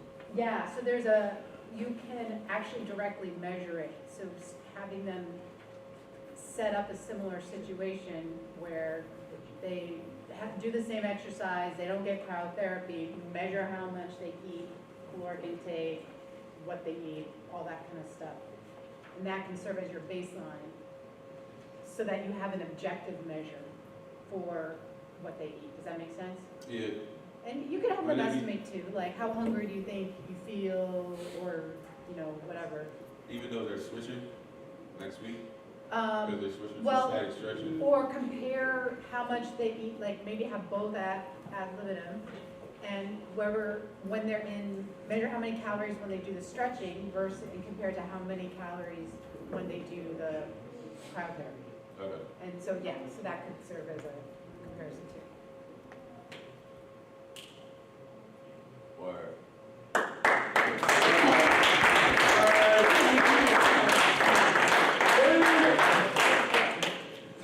Y'all want to hear my dissertation presentation, or you want to go? I saw it already on You saw it, okay. Canvas. All right, I just wanted to thank you all so much for sticking it out, especially our friends that came. Thank you so much. Extra examination, the study, it was a long day, a long evening, so thank you so much. Thank you, Dean Russo, for coming, and great questions too.